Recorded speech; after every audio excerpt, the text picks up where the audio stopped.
Δύο συνέτεροι προσπαθούν να στήσουν μια απάτη εκατομμυρίων κατά τη διάρκεια μιας κρίσιμης συνάντησης. Όμως, ένα φτωχό κορίτσι βλέπει την αλλαγή του συμβολαίου και φωτογραφίζει τα πάντα. Διακόπτει την ακριβή στιγμή της υπογραφής και δεν γίνεται πιστευτή, μέχρι που οι αποδείξεις αποκαλύπτουν την αλήθεια και σώζει μια αυτοκρατορία από την καταστροφή. Αν αυτή η ιστορία σας ενδιαφέρει, μην ξεχάσετε να εγγραφείτε στο κανάλι μας και πείτε μας από ποια πόλη μας παρακολουθείτε. Συνεχίζουμε. Η πόλη της Αθήνας ξυπνούσε εκείνο το πρωινό του Νοεμβρίου με τον γκρίζο ουρανό που χαρακτήριζε τον αθηναϊκό χειμώνα. Στη συνοικία της Κηφισιάς, σε μία από τις επαύλεις που σημάδευαν το τοπίο, ο Ροβέρτος Παπαδάκης άνοιγε τα μάτια του πριν καν χτυπήσει το ξυπνητήρι.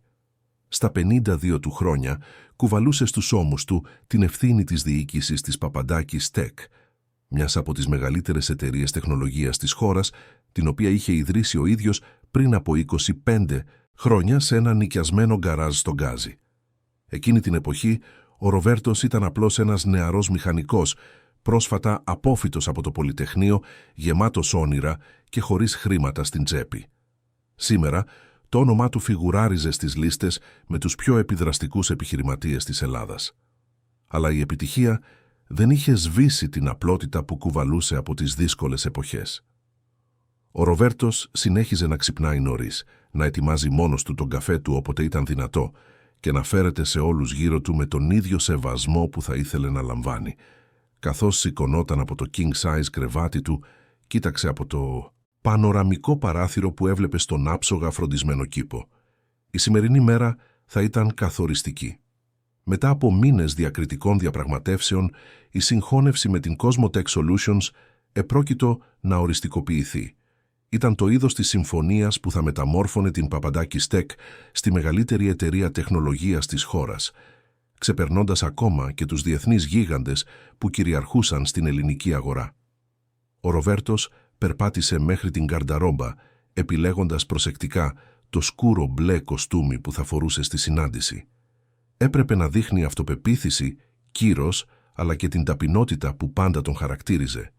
Καθώς διόρθωνε τη γραβάτα του μπροστά στον καθρέφτη, δεν μπορούσε να αποφύγει ένα χαμόγελο. Όλα αυτά έμοιαζαν με ένα μακρινό όνειρο, μόλις λίγους μήνες πριν. Η ευκαιρία είχε προκύψει μέσω δύο από τους παλαιότερους συνεργάτες του Ρόδη Καρά και της Πατρίτσιας Βέργου. Και οι δύο ήταν μέλη της Παπαντάκης Tech από την αρχή, όταν η εταιρεία ήταν ακόμα ένα εύθραυστο εγχείρημα που πάλευε να επιβιώσει στην ανταγωνιστική αγορά. Ο Ρόδης διαχειριζόταν με μαεστρία τον εμπορικό τομέα, ενώ η Πατρίτσια διοικούσε το οικονομικό τμήμα με σιδερένια πυγμή. Ο Ροβέρτος τους εμπιστευόταν σχεδόν όσο θα εμπιστευόταν τα αδέρφια του. Ο Ρόδης και η Πατρίτσια ήταν αυτοί που παρουσίασαν την Cosmotech Solutions ως τον ιδανικό εταίρο για τη συγχώνευση. Σύμφωνα με αυτούς, η εταιρεία είχε εδρεωμένη παρουσία σε διάφορες περιφέρειες και αναζητούσε ακριβώς το είδος της τεχνολογικής καινοτομίας που προσέφερε η Παπαντάκης Tech. Η πρόταση φαινόταν πολύ καλή για να είναι αληθινή, αλλά ο Ροβέρτος τους πίστεψε. Άλλωστε ήταν 25 χρόνια συνεργασίας, κερδισμένων μαχών μαζί, δύσκολων στιγμών που ξεπεράστηκαν ο ένας δίπλα στον άλλο. Από τον κάτω όροφο ερχόταν το αδιαμφισβήτητο άρωμα φρεσκοκομμένου καφέ. Η Μαριάννα σίγουρα ήταν ήδη στην κουζίνα, ετοιμάζοντας τα πάντα με τη συνηθισμένη της επιμέλεια. Η Μαριάννα Ιωάννου εργαζόταν στο σπίτι του Ροβέρτου εδώ και σχεδόν 10 χρόνια. Είχε έρθει εκεί μετά από σύσταση μιας γνωστής της, φέρνοντας μαζί της μια μικρή κόρη, κουρασμένα μάτια κάποιου που γνώριζε τον αγώνα και μια τεράστια θέληση να ξαναρχίσει. Ο Ροβέρτος θυμόταν τέλεια την ημέρα της συνέντευξης. Η Μαριάννα ήταν νευρική, κρατώντας το χέρι της εξάχρονης κόρης της, ενός μικροκαμωμένου κοριτσιού με περίεργα μάτια, που παρατηρούσε τα πάντα γύρω της με σχεδόν επιστημονική προσοχή. Εξήγησε ότι είχε χωρίσει πρόσφατα, ότι χρειαζόταν μια σταθερή δουλειά για να εξασφαλίσει το μέλλον της κόρης της, ότι θα έκανε το καλύτερο δυνατό αν της έδινε μια ευκαιρία. Εκείνος δεν της έδωσε απλώς την ευκαιρία. Της προσέφερε έναν δίκαιο μισθό, τη βοήθησε να γράψει το κορίτσι σε ένα καλό δημόσιο σχολείο, επέτρεψε στη Μαριάννα να προσαρμόζει το ωράριό της όταν χρειαζόταν για να συνοδεύει την κόρη της και φέρθηκε και στις δύο πάντα με αξιοπρέπεια. Για τον Ροβέρτο δεν είχε νόημα να χτίζει μια αυτοκρατορία αν αυτό σήμαινε να πατάει πάνω στους ανθρώπους που εργάζονταν για να το κάνουν δυνατό. Κατεβαίνοντας τις μαρμάρινες σκάλες, ο Ροβέρτος βρήκε τη Μαριάννα στην ευρύχωρη και μοντέρνα κουζίνα, να ετοιμάζει το τραπέζι του πρωινού με την ακρίβεια κάποιου που γνώριζε κάθε λεπτομέρεια αυτής της ρουτίνας. Φορούσε την απλή αλλά άψογη στολή της, τα μαλλιά της πιασμένα σε έναν χαμηλό κότσο, και χαμογέλασε όταν τον είδε να μπαίνει. «Καλημέρα, κύριε Ροβέρτο. Έχω ήδη ετοιμάσει τον καφέ, όπως σας αρέσει, και έφτιαξα εκείνα τα τυροπιτάκια που λατρεύετε. Μαριάννα, είσαι μια ευλογία σε αυτό το σπίτι. Σε ευχαριστώ πολύ. Φανταστείτε, κύριε Ροβέρτο, είναι το λιγότερο που μπορώ να κάνω. Σήμερα είναι σημαντική μέρα, έτσι δεν είναι? Η συνάντηση για τη συγχώνευση». «Ακριβώς. Είμαι λίγο νευρικός, για να είμαι ειλικρινής». Η Μαριάννα σέρβιρε τον καφέ στην πορσελάνινη λευκή κούπα, προσθέτοντας μόνο ένα κουταλάκι ζάχαρη, ακριβώς όπως προτιμούσε. Γνώριζε κάθε συνήθεια, κάθε προτίμηση, κάθε μικρή λεπτομέρεια της ρουτίνας του Ροβέρτου.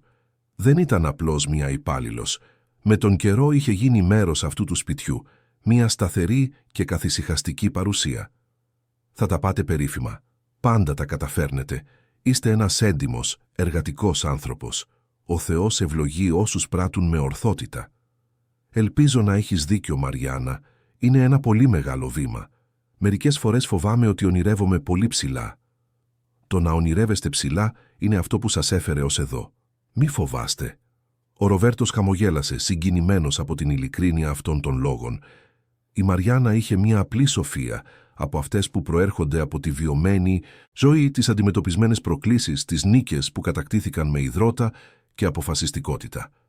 Το θαύμαζε αυτό σε εκείνη. Η εξώπορτα άνοιξε και οι δυο τους άκουσαν βιαστικά βήματα στο διάδρομο. Ήταν η Σοφία, η κόρη της Μαριάννας, που τώρα ήταν 15 ετών. Το κορίτσι μπήκε στην κουζίνα κουβαλώντας τη βαριά σχολική τσάντα και μια στίβα βιβλία κάτω από τη μασχάλη. Τα σγουρά μαλλιά της ήταν πιασμένα σε μια ψηλή αλογοουρά και τα καστανά της μάτια έλαμπαν με εκείνη τη χαρακτηριστική ευφυΐα που ο Ροβέρτος πάντα παρατηρούσε σε αυτήν. «Μαμά, έφτασα. Γεια σας, κύριε Ροβέρτο». «Καλημέρα, Σοφία. Πώς πήγε το μάθημα?» «Υπέροχα. Η καθηγήτρια της λογοτεχνίας μίλησε για τον Καζαντζάκη σήμερα. Μελετάμε τον Αλέξη Ζορμπά. Είναι συναρπαστικό πώς χτίζει την αφήγηση, κάνοντας τον αναγνώστη να αμφισβητεί τα πάντα συνέχεια». Ο Ροβέρτος χαμογέλασε. Η Σοφία ήταν μια αδιφάγως αναγνώστρια από μικρή. Ο ίδιος της είχε χαρίσει αρκετά βιβλία με τα χρόνια και ένιωθε περήφανος βλέποντάς την να ανθίζει πνευματικά. Ήταν μια λαμπρή νέα, από αυτές που η ζωή προσπαθούσε να κρύψει στις σκιές της ανισότητας, αλλά που επέμεναν να λάμπουν παρόλα αυτά. «Έχεις ένα προνομιούχο μυαλό, Σοφία. Ποτέ μην χάσεις αυτή την περιέργεια». «Ευχαριστώ, κύριε Ροβέρτο. Μαθαίνουμε μόνο όταν αμφισβητούμε, σωστά». Η Μαριάννα διέκοψε τη συζήτηση με τη συνηθισμένη της λεπτότητα.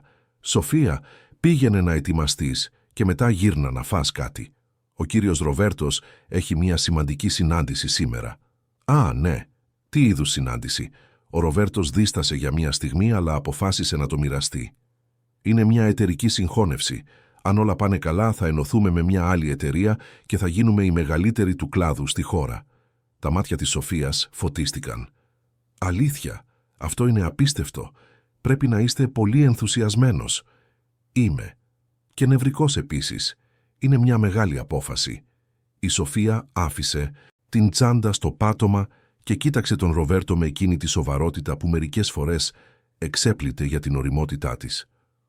«Ο καθηγητής μου της ιστορίας λέει πάντα ότι οι μεγάλες αποφάσεις διαμορφώνουν το μέλλον, αλλά ότι δεν πρέπει ποτέ να αποφασίζουμε βιαστικά. Λέει ότι είναι καλύτερα να το σκεφτείς 2 φορές παρά να το μετανιώνεις μια ζωή». «Σοφή παρατήρηση, Σοφία. Θα το θυμάμαι αυτό». Το κορίτσι χαμογέλασε και βγήκε από την κουζίνα για να αλλάξει ρούχα. Η Μαριάννα κοίταξε τον Ροβέρτο με μια έκφραση που ήταν δύσκολο να αποκρυπτογραφήσει. «Είναι έξυπνη, κύριε Ροβέρτο. Μερικές φορές τρομάζει το πόσο αντιλαμβάνεται τα πράγματα. Είναι αλήθεια. Η Σοφία έχει οξυδερκές βλέμμα. Έκανες υπέροχη δουλειά μαζί της, Μαριάννα». «Κάνω ό,τι μπορώ, κύριε Ροβέρτο. Θέλω να έχει ένα καλύτερο μέλλον από το δικό μου, να μπορέσει να σπουδάσει, να αποφοιτήσει, να έχει επιλογές. Και θα έχει. Είμαι σίγουρος γι' αυτό. Οι ώρες πέρασαν γρήγορα. Ο Ροβέρτος ξαναδιάβασε τα έγγραφα της συγχώνευσης για άλλη μια φορά, ελέγχοντας κάθε όρο, κάθε αριθμό, κάθε τεχνική λεπτομέρεια. Όλα φαίνονταν τέλεια. Ο Ρόδης και η Πατρίτσια είχαν κάνει άψογη δουλειά στις προκαταρκτικές διαπραγματεύσεις. Η Cosmotech Solutions προσέφερε ακριβώς ό,τι χρειαζόταν η Papadakis Tech για να επεκταθεί. Γύρω στις 2 το μεσημέρι, η Μαριάννα χτύπησε την πόρτα του γραφείου του Ροβέρτου. «Κύριε Ροβέρτο, οι καλεσμένοι έφτασαν. Ετοίμασα την αίθουσα συσκέψεων όπως ζητήσατε». «Τέλεια, Μαριάννα. Σε ευχαριστώ πολύ. Μπορείς να τους σερβίρεις έναν καφέ όσο τελειώνω να ελέγχω αυτά τα τελευταία χαρτιά». «Βεβαίως, κύριε Ροβέρτο». Η Μαριάννα κατέβηκε τις σκάλες και βρήκε τον Ρόδη Καρά και την Πατρίτσια Βέργου στο σαλόνι να περιμένουν. Ο Ρόδης ήταν ένας άντρας 48 ετών, με γκρίζα μαλλιά χτενισμένα προς τα πίσω, άψογο κοστούμι και μια έκφραση αυτοπεποίθησης που άγγιζε την αλαζονία. Η Πατρίτσια, από την άλλη, ήταν 45 ετών, φορούσε ένα έντονο κόκκινο ταγέρ και είχε τέλειο μακιγιάζ. Και οι δύο εξέπεμπαν δύναμη και κύρος. Όταν η Μαριάννα μπήκε στο δωμάτιο, ο Ρόδης μόλις που σήκωσε τα μάτια του. «Επιτέλους, μπορείς να φέρεις καφέ. Και γρήγορα. Έχουμε ένα σημαντικό ραντεβού». Η Μαριάννα κατάπιε την αγένεια της απάντησης και έγνεψε ευγενικά. «Βεβαίως. Θα τον ετοιμάσω τώρα». Στην κουζίνα, τα χέρια της έτρεμαν ελαφρά καθώς οργάνωνε τον δίσκο. Υπήρχε κάτι σε αυτούς τους δύο που πάντα την ενοχλούσε. Δεν ήταν μόνο η ψυχρότητα ή η έλλειψη ευγένειας. Ήταν κάτι πιο βαθύ, μια ενστικτώδης αίσθηση που δεν μπορούσε να ονομάσει. Με τα χρόνια που εργαζόταν σε εκείνο το σπίτι, η Μαριάννα είχε μάθει να εμπιστεύεται τα ένστικτά της. Η Σοφία εμφανίστηκε στην κουζίνα, έχοντας ήδη αλλάξει, φορώντας τζιν και μια απλή μπλούζα. «Μαμά, μπορώ να βοηθήσω. Μπορείς να πας αυτόν τον δίσκο στο σαλόνι. Αλλά με προσοχή, «Φυσικά». Καθώς η Σοφία μετέφερε τον δίσκο, η Μαριάννα την ακολούθησε από κοντά. Όταν μπήκαν στο σαλόνι, η Πατρίτσια κοίταξε το κορίτσι με μια έκφραση ελάχιστα συγκαλυμμένης περιφρόνησης. «Τι κάνει αυτό το παιδί εδώ?» Η Μαριάννα ένιωσε το αίμα της να βράζει, αλλά διατήρησε την ψυχραιμία της. «Είναι η κόρη μου, κυρία, με βοηθάει». Ο Ρόδης φύσηξε ανυπόμονα. Ο Ροβέρτος ήταν πάντα πολύ μαλθακός με αυτά τα πράγματα. Το σπίτι δεν είναι μέρος για να κυκλοφορούν τα παιδιά των υπηρετριών. Η Σοφία άφησε το δίσκο στο τραπέζι με προσοχή, αλλά τα χέρια της έτρεμαν ελαφρά. Όχι από φόβο, αλλά από συγκρατημένη αγανάκτηση. Η Μαριάννα το κατάλαβε και έβαλε το χέρι της στον ώμο της κόρης της, μια σιωπηλή χειρονομία υποστήριξης. Εκείνη τη στιγμή, ο Ροβέρτος κατέβηκε τις σκάλες, φέρνοντας μαζί του έναν δερμάτινο χαρτοφύλακα με τα έγγραφα. Μπήκε στο σαλόνι με ένα εγκάρδιο χαμόγελο. «Ρόδη, Πατρίτσια, συγγνώμη για την καθυστέρηση, έκανα την τελευταία αναθεώρηση». Ο Ρόδης σηκώθηκε, τίνοντας το χέρι με ένα χαμόγελο που δεν έφτανε στα μάτια του. «Ροβέρτο, παλιέ μου φίλε, σήμερα είναι η μέρα που θα αλλάξει τις ζωές μας». «Το ελπίζω. Ανυπομονώ να γνωρίσω τους εκπροσώπους της Cosmotech». Η Πατρίτσια προχώρησε, διορθώνοντας τα ξανθά μαλλιά της. «Πρέπει να φτάσουν από στιγμή σε στιγμή. Φέραμε όλα τα συμβόλαια ήδη αναθεωρημένα. Λείπει μόνο η υπογραφή σου και θα είναι επίσημο». Ο Ροβέρτος έγνεψε, αλλά κάτι στη βιασύνη και των δύο τον ενοχλούσε αόριστα. Ήταν μια διάχυτη αίσθηση, σχεδόν ανεπαίσθητη. «Πάμε στην αίθουσα συσκέψεων». Οι τρεις τους κατευθύνθηκαν προς το ευρύχωρο δωμάτιο που είχε ετοιμάσει η Μαριάννα. Το οβάλ τραπέζι από ακριβό ξύλο ήταν άψογο, με άνετες καρέκλες γύρω του, νερό, καφέ και ένα ήσυχο περιβάλλον, ιδανικό για σημαντικές διαπραγματεύσεις. Η Σοφία, περίεργη όπως πάντα, εμφανίστηκε στην πόρτα. «Κύριε Ροβέρτο, μπορώ να μείνω εδώ ήσυχα. Υπόσχομαι ότι δεν θα ενοχλήσω. Απλώς δεν έχω δει ποτέ μια αληθινή επαγγελματική συνάντηση». Ο Ροβέρτος πήγαινε να απαντήσει, όταν ο Ρόδης τον διέκοψε με τραχιά φωνή. «Αυτό είναι γελίο, Ροβέρτο. Αυτή είναι μια διαπραγμάτευση δισεκατομμυρίων. Δεν είναι εκπαιδευτική. Εκδρομή για παιδιά». Η Πατρίτσια συμφώνησε με ένα απότομο νεύμα. «Θα ενοχλήσει. Πες της να φύγει». Ο Ροβέρτος κοίταξε τη Σοφία, που κρατούσε τα μάτια της χαμηλωμένα, φανερά αμήχανη. Ένιωσε ένα τσίμπημα θυμού για την αγένεια των συνεργατών του, αλλά επίσης δεν ήθελε να δημιουργήσει ένταση πριν από μια τόσο σημαντική συνάντηση. Η Σοφία μπορεί να μείνει. Είναι ένα έξυπνο κορίτσι και ξέρει πώς να συμπεριφέρεται. Δεν θα ενοχλήσει κανέναν. Ο Ρόδης σήκωσε τα μάτια στον ουρανό, αλλά δεν επέμεινε. Η Σοφία μπήκε διακριτικά και κάθισε σε μια καρέκλα στη γωνία του δωματίου, σχεδόν αόρατη. Πήρε ένα από τα βιβλία που είχε φέρει και προσποιήθηκε ότι διαβάζει, αλλά τα παρατηρητικά της μάτια δεν έχαναν καμία λεπτομέρεια. Η Μαριάννα, που είχε παραμείνει κοντά στην πόρτα, ένιωσε ένα σφίξιμο στο στήθος. Γνώριζε την κόρη της αρκετά καλά για να ξέρει ότι η Σοφία πρόσεχε τα πάντα. Εκείνο το κορίτσι είχε μια τρομακτική ικανότητα να αντιλαμβάνεται πράγματα που οι ενήλικες αγνοούσαν. «Λοιπόν, ας αρχίσουμε. Πού είναι οι εκπρόσωποι της Κοσμοτέκ?» Η Πατρίτσια συμβουλεύτηκε το ακριβό ρολόι που κοσμούσε τον καρπό της. «Πρέπει να έχουν κολλήσει στην κίνηση. Ξέρεις πώς είναι η Αθήνα τέτοια ώρα. Αλλά δεν υπάρχει πρόβλημα. Φέραμε όλα τα έγγραφα. Μπορούμε να προχωρήσουμε με την ανάλυση». Ο Ρόδης άνοιξε έναν μαύρο χαρτοφύλακα και έβγαλε μια στίβα από τέλεια οργανωμένα χαρτιά. «Εδώ είναι το πλήρες συμβόλαιο. Όπως μπορείς να δεις, όλα είναι ακριβώς όπως τα συζητήσαμε. Η συγχώνευση θα γίνει με ισότιμο τρόπο, διατηρώντας την πλειοψηφική σου συμμετοχή στη νέα εταιρεία». Ο Ροβέρτος πήρε τα έγγραφα και άρχισε να διαβάζει με προσοχή. Ήταν ένα εκτενές συμβόλαιο, γεμάτο τεχνικούς όρους και πολύπλοκες νομικές ρήτρες. Εμπιστευόταν τον Ρόδη και την Πατρίτσια, αλλά δεν ήταν άνθρωπος που υπέγραφε οτιδήποτε χωρίς να το διαβάσει. Από τη γωνία του δωματίου, η Σοφία παρατηρούσε τα πάντα με διπλή προσοχή. Υπήρχε κάτι παράξενο στη συμπεριφορά αυτών των δύο. Δεν ήξερε να εξηγήσει ακριβώς τι, αλλά το ένστικτό της φώναζε ότι κάτι δεν πήγαινε καλά. Ο τρόπος που ο Ρόδης και η Πατρίτσια αντάλλασαν γρήγορες, σχεδόν ανεπαίσθητες ματιές. Η βιασύνη τους να κάνουν τον Ροβέρτο να υπογράψει, η αλαζονία με την οποία φέρονταν στη μητέρα της. «Ροβέρτο, δεν έχουμε όλη τη μέρα. Πρέπει να υπογράψεις σύντομα». Οι εκπρόσωποι της Κοσμοτέκ κατέστησαν σαφές ότι οποιαδήποτε καθυστέρηση μπορεί να θέσει σε κίνδυνο τη συμφωνία. Ο Ρόδης πίεζε με σταθερή φωνή, αλλά ο Ροβέρτος συνέχιζε να διαβάζει. «Ηρέμησε, Ρόδη. Είναι ένα συμβόλαιο συγχώνευσης δισεκατομμυρίων. Δεν πρόκειται να υπογράψω χωρίς να διαβάσω κάθε γραμμή».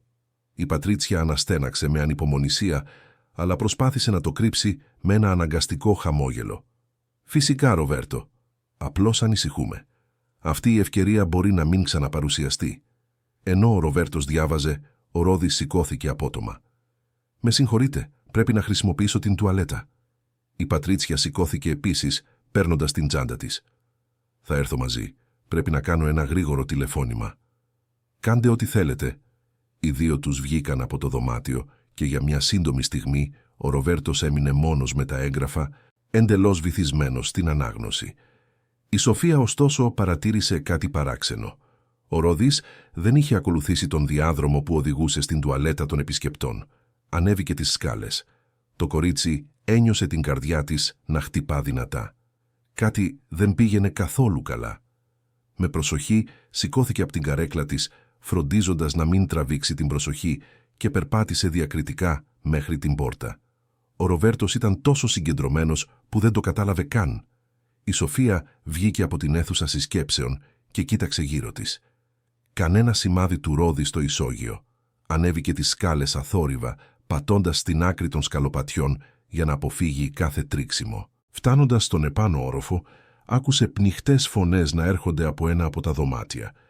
Κρυμμένη πίσω από μια διακοσμητική κολόνα, η Σοφία παρατήρησε από τη χαραμάδα της μισάνυχτης πόρτας. Ο Ρόδης κρατούσε έναν άλλο χαρτοφύλακα στα χέρια του, πανομοιότυπο με τον πρώτο. Τον άνοιξε γρήγορα και άρχισε να βγάζει έγγραφα, συγκρίνοντάς τα με άλλα που είχε στην εσωτερική τσέπη του σακακιού του. Η καρδιά της Σοφίας χτυπούσε τόσο δυνατά που φοβόταν ότι θα μπορούσε να την ακούσει. Με τρεμάμενα χέρια έβγαλε το κινητό από την τσέπη της και ενεργοποίησε την κάμερα αθόρυβα. Άρχισε να φωτογραφίζει, καταγράφοντας κάθε κίνηση του Ρόδη. Οργάνωσε τα χαρτιά στο νέο χαρτοφύλακα με χειρουργική ακρίβεια, ελέγχοντας κάθε σελίδα. Στη συνέχεια πήρε τον αρχικό χαρτοφύλακα και τον έκρυψε πίσω από ένα παλιό έπιπλο. Όταν τελείωσε, πήρε μια βαθιά ανάσα, διόρθωσε το κοστούμι του και βγήκε από το δωμάτιο με τον νέο χαρτοφύλακα στα χέρια. Η Σοφία μαζεύτηκε ακόμα περισσότερο πίσω από την κολόνα, κρατώντας την αναπνοή της. Ο Ρόδης πέρασε από δίπλα της, χωρίς να αντιληφθεί την παρουσία της, και κατέβηκε τις σκάλες με την ίδια αυτοπεποίθηση όπως πριν. Το κορίτσι περίμενε μερικά δευτερόλεπτα πριν κινηθεί. Τα πόδια της έτρεμαν, αλλά ήξερε ότι έπρεπε να δράσει. Κατέβηκε τρέχοντας τις σκάλες, ψάχνοντας απεγνωσμένα τη μητέρα της. Βρήκε τη Μαριάννα στην κουζίνα να πλένει μερικά πιάτα. «Μαμά! Μαμά! Πρέπει να έρθεις να δεις κάτι!» Η Μαριάννα τρόμαξε από τον επίγοντα τόνο της κόρης της. «Σοφία, τι έγινε? Είσαι χλωμή!» «Μαμά, τον είδα να αλλάζει τα χαρτιά, τον Ρόδη. Πήρε έναν άλλο χαρτοφύλακα πάνω και άλλαξε τα έγγραφα». «Τι, Σοφία, είσαι σίγουρη?» «Είμαι. Έβγαλα φωτογραφίες, κοίτα». Η Σοφία έδειξε το κινητό στη μητέρα της. Οι φωτογραφίες ήταν λίγο κουνημένες, αλλά ήταν δυνατόν να δει κανείς καθαρά τον Ρόδη να χειρίζεται έγγραφα και να αλλάζει τους χαρτοφύλακες. Η Μαριάννα ένιωσε ένα ρίγος να διαπερνά τη σπονδυλική της στήλη. Κοίταξε την κόρη της με σοβαρότητα. «Αυτό είναι πολύ σοβαρό, Σοφία. Αν είναι αλήθεια αυτό που λες, προσπαθούν να εξαπατήσουν τον κύριο Ροβέρτο». «Το ξέρω, μαμά. Γι' αυτό πρέπει να τον ειδοποιήσουμε τώρα. Αλλά αν κάνουμε λάθος θα είναι μια πολύ σοβαρή κατηγορία. Μαμά, είμαι σίγουρη, πρέπει να τον εμποδίσουμε να υπογράψει αυτό το πράγμα». Η Μαριάννα πήρε μια βαθιά ανάσα, μαζεύοντας κουράγιο. Κοίταξε την κόρη της με αποφασιστικότητα. «Εντάξει, πάμε. Αλλά άσε εμένα να μιλήσω πρώτη, εντάξει». Οι δυο τους περπάτησαν προς την αίθουσα συσκέψεων. Όταν έφτασαν στην πόρτα, είδαν τον Ροβέρτο με το στυλό στο χέρι, έτοιμο να υπογράψει το συμβόλαιο. Ο Ρόδης και η Πατρίτσια στέκονταν δίπλα του με πλατιά χαμόγελα στα πρόσωπά τους, συνεννοητικές ματιές που δεν μπορούσαν πλέον να κρύψουν την απληστία. Η Μαριάννα χτύπησε την πόρτα δυνατά, διακόπτοντας τη στιγμή. «Κύριε Ροβέρτο, συγγνώμη που διακόπτω, αλλά είναι επίγον». Ο Ροβέρτος σήκωσε τα μάτια του, έκπληκτος. Ο Ρόδης και η Πατρίτσια γύρισαν με εκφράσεις ελάχιστα συγκρατημένης οργής. «Αυτό είναι παράλογο. Δεν δέχομαι αυτή τη διακοπή. Ροβέρτο, πες σε αυτή τη γυναίκα να φύγει αμέσως». «Ηρέμησε, Ρόδη. Η Μαριάννα ποτέ δεν με διακόπτει χωρίς σοβαρό λόγο». «Τι συνέβη, Μαριάννα?» Η υπάλληλος πήρε μια βαθιά ανάσα, συγκεντρώνοντας όλο το κουράγιο που διέθετε, και έκανε ένα βήμα μπροστά. Η Σοφία ήταν δίπλα της, κρατώντας το κινητό με τις φωτογραφίες που θα μπορούσαν να αλλάξουν τα πάντα. Η ένταση στην αίθουσα συσκέψεων ήταν σχεδόν απτή. Ο Ροβέρτος άφησε το στυλό στο τραπέζι, στρέφοντας όλη του την προσοχή στη Μαριάννα και τη Σοφία, που παρέμεναν στην πόρτα με σοβαρές εκφράσεις. Ο Ρόδης χτύπησε το χέρι του στο τραπέζι με δύναμη, κάνοντας τα ποτήρια με το νερό να τρέμουν. «Αυτό είναι ασέβεια. Μια συνάντηση δισεκατομμυρίων να διακόπτεται από μια οικιακή βοηθό και την κόρη της. Ροβέρτο, έχεις χάσει εντελώς τον έλεγχο αυτού του σπιτιού». Η Πατρίτσια συμμετείχε στη διαμαρτυρία, η φωνή της γεμάτη θεατρική αγανάκτηση. «Συμφωνώ με το Ρόδη. Αυτό ξεπέρασε κάθε όριο. Ή θα πάρεις θέση τώρα ή θα φύγουμε εμείς οι ίδιοι και θα πάρουμε αυτή την ευκαιρία μαζί μας». Ο Ροβέρτος σήκωσε το χέρι του, ζητώντας σιωπή. Τα μάτια του ήταν καρφωμένα στη Μαριάννα και υπήρχε κάτι στην έκφρασή της που γνώριζε καλά. Ήταν η ίδια σοβαρότητα που έδειχνε στις σπάνιες στιγμές που κάτι πραγματικά σημαντικό έπρεπε να υποθεί. «Μαριάννα, σε παρακαλώ, πες τι συνέβη». Η γυναίκα έκανε ένα βήμα μπροστά, έχοντας συνείδηση ότι επρόκειτο να περάσει μία λεπτή γραμμή. Αν έκανε λάθος, θα έχανε όχι μόνο τη δουλειά της, αλλά και την εμπιστοσύνη ενός άντρα που πάντα της φερόταν με αξιοπρέπεια. Αλλά αν είχε δίκιο, θα έσωζε τον Ροβέρτο από μία ασυγχώρητη προδοσία. «Κύριε Ροβέρτο, η κόρη μου είδε κάτι που πρέπει να μάθετε. Είδε τον κύριο Ρόδη να αλλάζει έγγραφα». Η σιωπή που ακολούθησε ήταν εκκοφαντική. Ο Ρόδης κοκκίνησε, οι φλέβες στο λαιμό του πετάχτηκαν έξω. «Αυτό είναι ένα παράλογο ψέμα, μια ξεδιάντροπη συκοφαντία. Αυτό το μικρό εφήρε αυτή την ιστορία για να τραβήξει την προσοχή». Η Πατρίτσια πλησίασε τον Ροβέρτο με οικετευτική έκφραση. «Ροβέρτο, σε παρακαλώ, μην το πιστέψεις αυτό. Είναι προφανές ότι είναι μια παιδική φαντασίωση. Πιθανότατα παρεξήγησε κάτι που είδε. Η Σοφία, που μέχρι τότε παρέμενε σιωπηλή, έκανε ένα βήμα μπροστά. Η φωνή της βγήκε σταθερή, πολύ πιο σταθερή από ό,τι φανταζόταν ότι ήταν ικανή. Δεν είναι ψέμα. Τον είδα να ανεβαίνει τις σκάλες όταν είπε ότι πήγαινε στην τουαλέτα. Μπήκε σε εκείνο το δωμάτιο στον δεύτερο όροφο, πήρε έναν άλλο χαρτοφύλακα και άλλαξε τα χαρτιά που ήταν μέσα. Μετά έκρυψε τον παλιό χαρτοφύλακα πίσω από το έπιπλο. Ο Ροβέρτος κοίταξε την έφηβη με προσοχή. Γνώριζε τη Σοφία από μικρή, την είχε δει να μεγαλώνει, πάντα περίεργη, πάντα παρατηρητική, αλλά ποτέ ψεύτρα. Υπήρχε μια ειλικρίνεια στα μάτια της που δεν μπορούσε να προσποιηθεί. Ο Ρόδης κινήθηκε προς τη Σοφία, με τον δείκτη του στραμμένο κατηγορηματικά. «Είσαι ψεύτρα. Ένα κακομαθημένο παιδί που θέλει να φανεί. Θα σας μηνύσω και τις δύο για συκοφαντική δυσφήμιση». Η Μαριάννα στάθηκε μπροστά στην κόρη της, ενστικτωδώς σαν ασπίδα. «Μην απειλείτε την κόρη μου». Ο Ροβέρτος σηκώθηκε. Η φωνή του έκοψε τον αέρα με κύρος.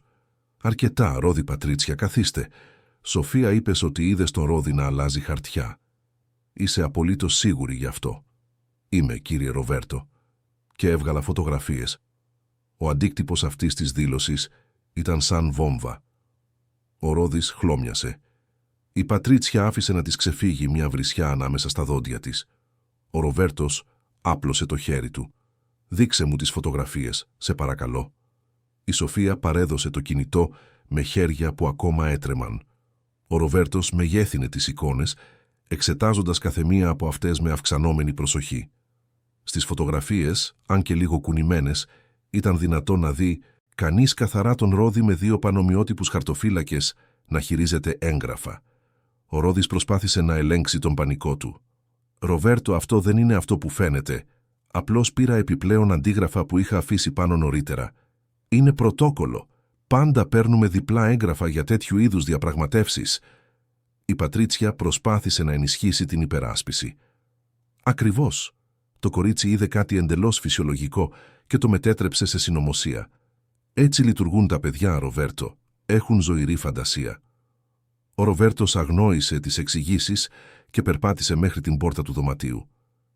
«Μαριάννα, σε παρακαλώ, πήγαινε στο δωμάτιο του δευτέρου ορόφου που ανέφερε η Σοφία. Ψάξε πίσω από το έπιπλο για τον χαρτοφύλακα που είπε ότι είναι κρυμμένος».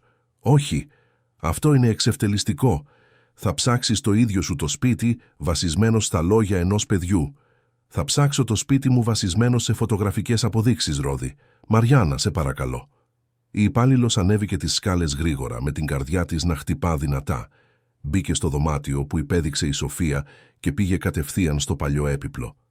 Πίσω από αυτό, ακριβώς όπως είχε περιγράψει η κόρη της, βρισκόταν ένας μαύρος χαρτοφύλακας, πανομοιότυπος με αυτόν που είχε φέρει ο Ρόδης. Πήρε τον χαρτοφύλακα και κατέβηκε τις σκάλες, νιώθοντας το βάρος όχι μόνο του αντικειμένου, αλλά ολόκληρης της κατάστασης. Μπαίνοντας στο δωμάτιο, τοποθέτησε τον χαρτοφύλακα πάνω στο τραπέζι. «Τον βρήκα, κύριε Ροβέρτο. Ήταν ακριβώς εκεί που είπε η Σοφία». Ο Ροβέρτος άνοιξε τον χαρτοφύλακα και άρχισε να εξετάζει τα έγγραφα.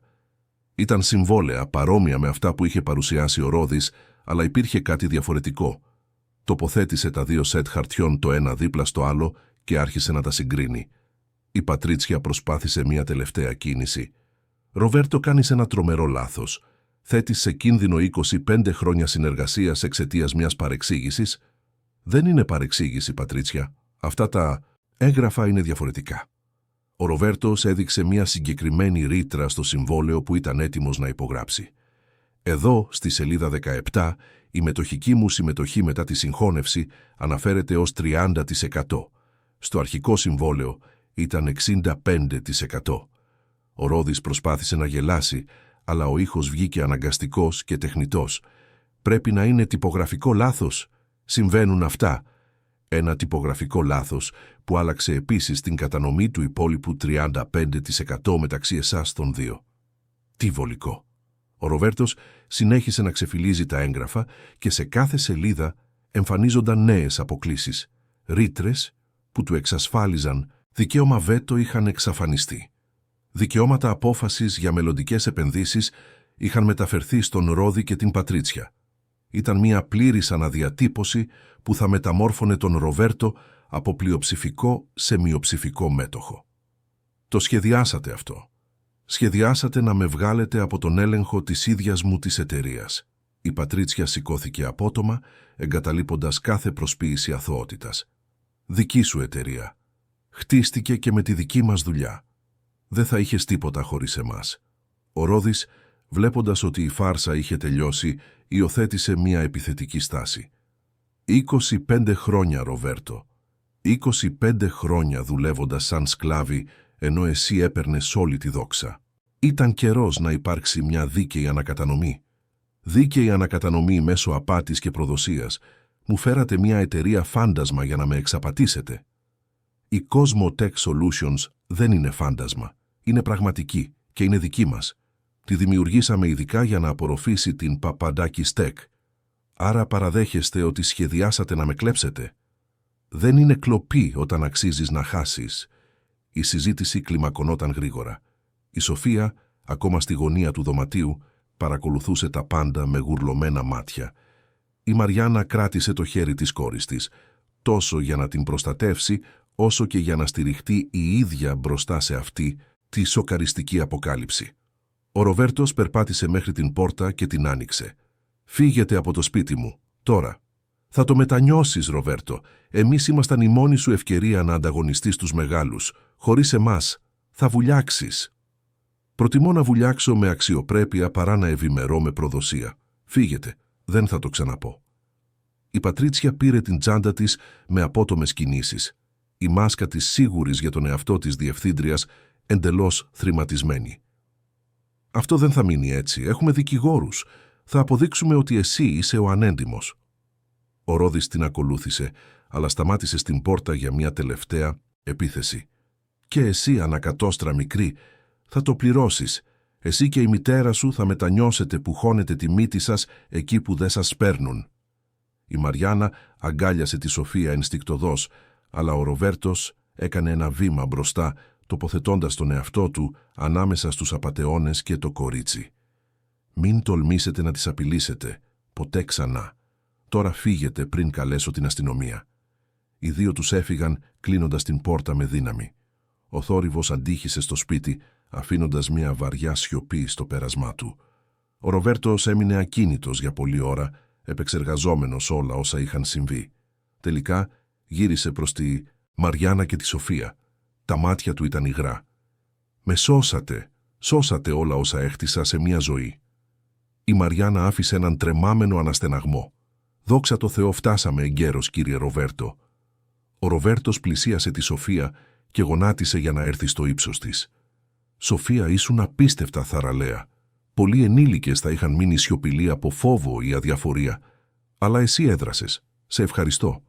Το κορίτσι, που είχε παραμείνει δυνατό καθ' όλη τη διάρκεια της αντιπαράθεσης, άφησε επιτέλους τα δάκρυα να κυλήσουν.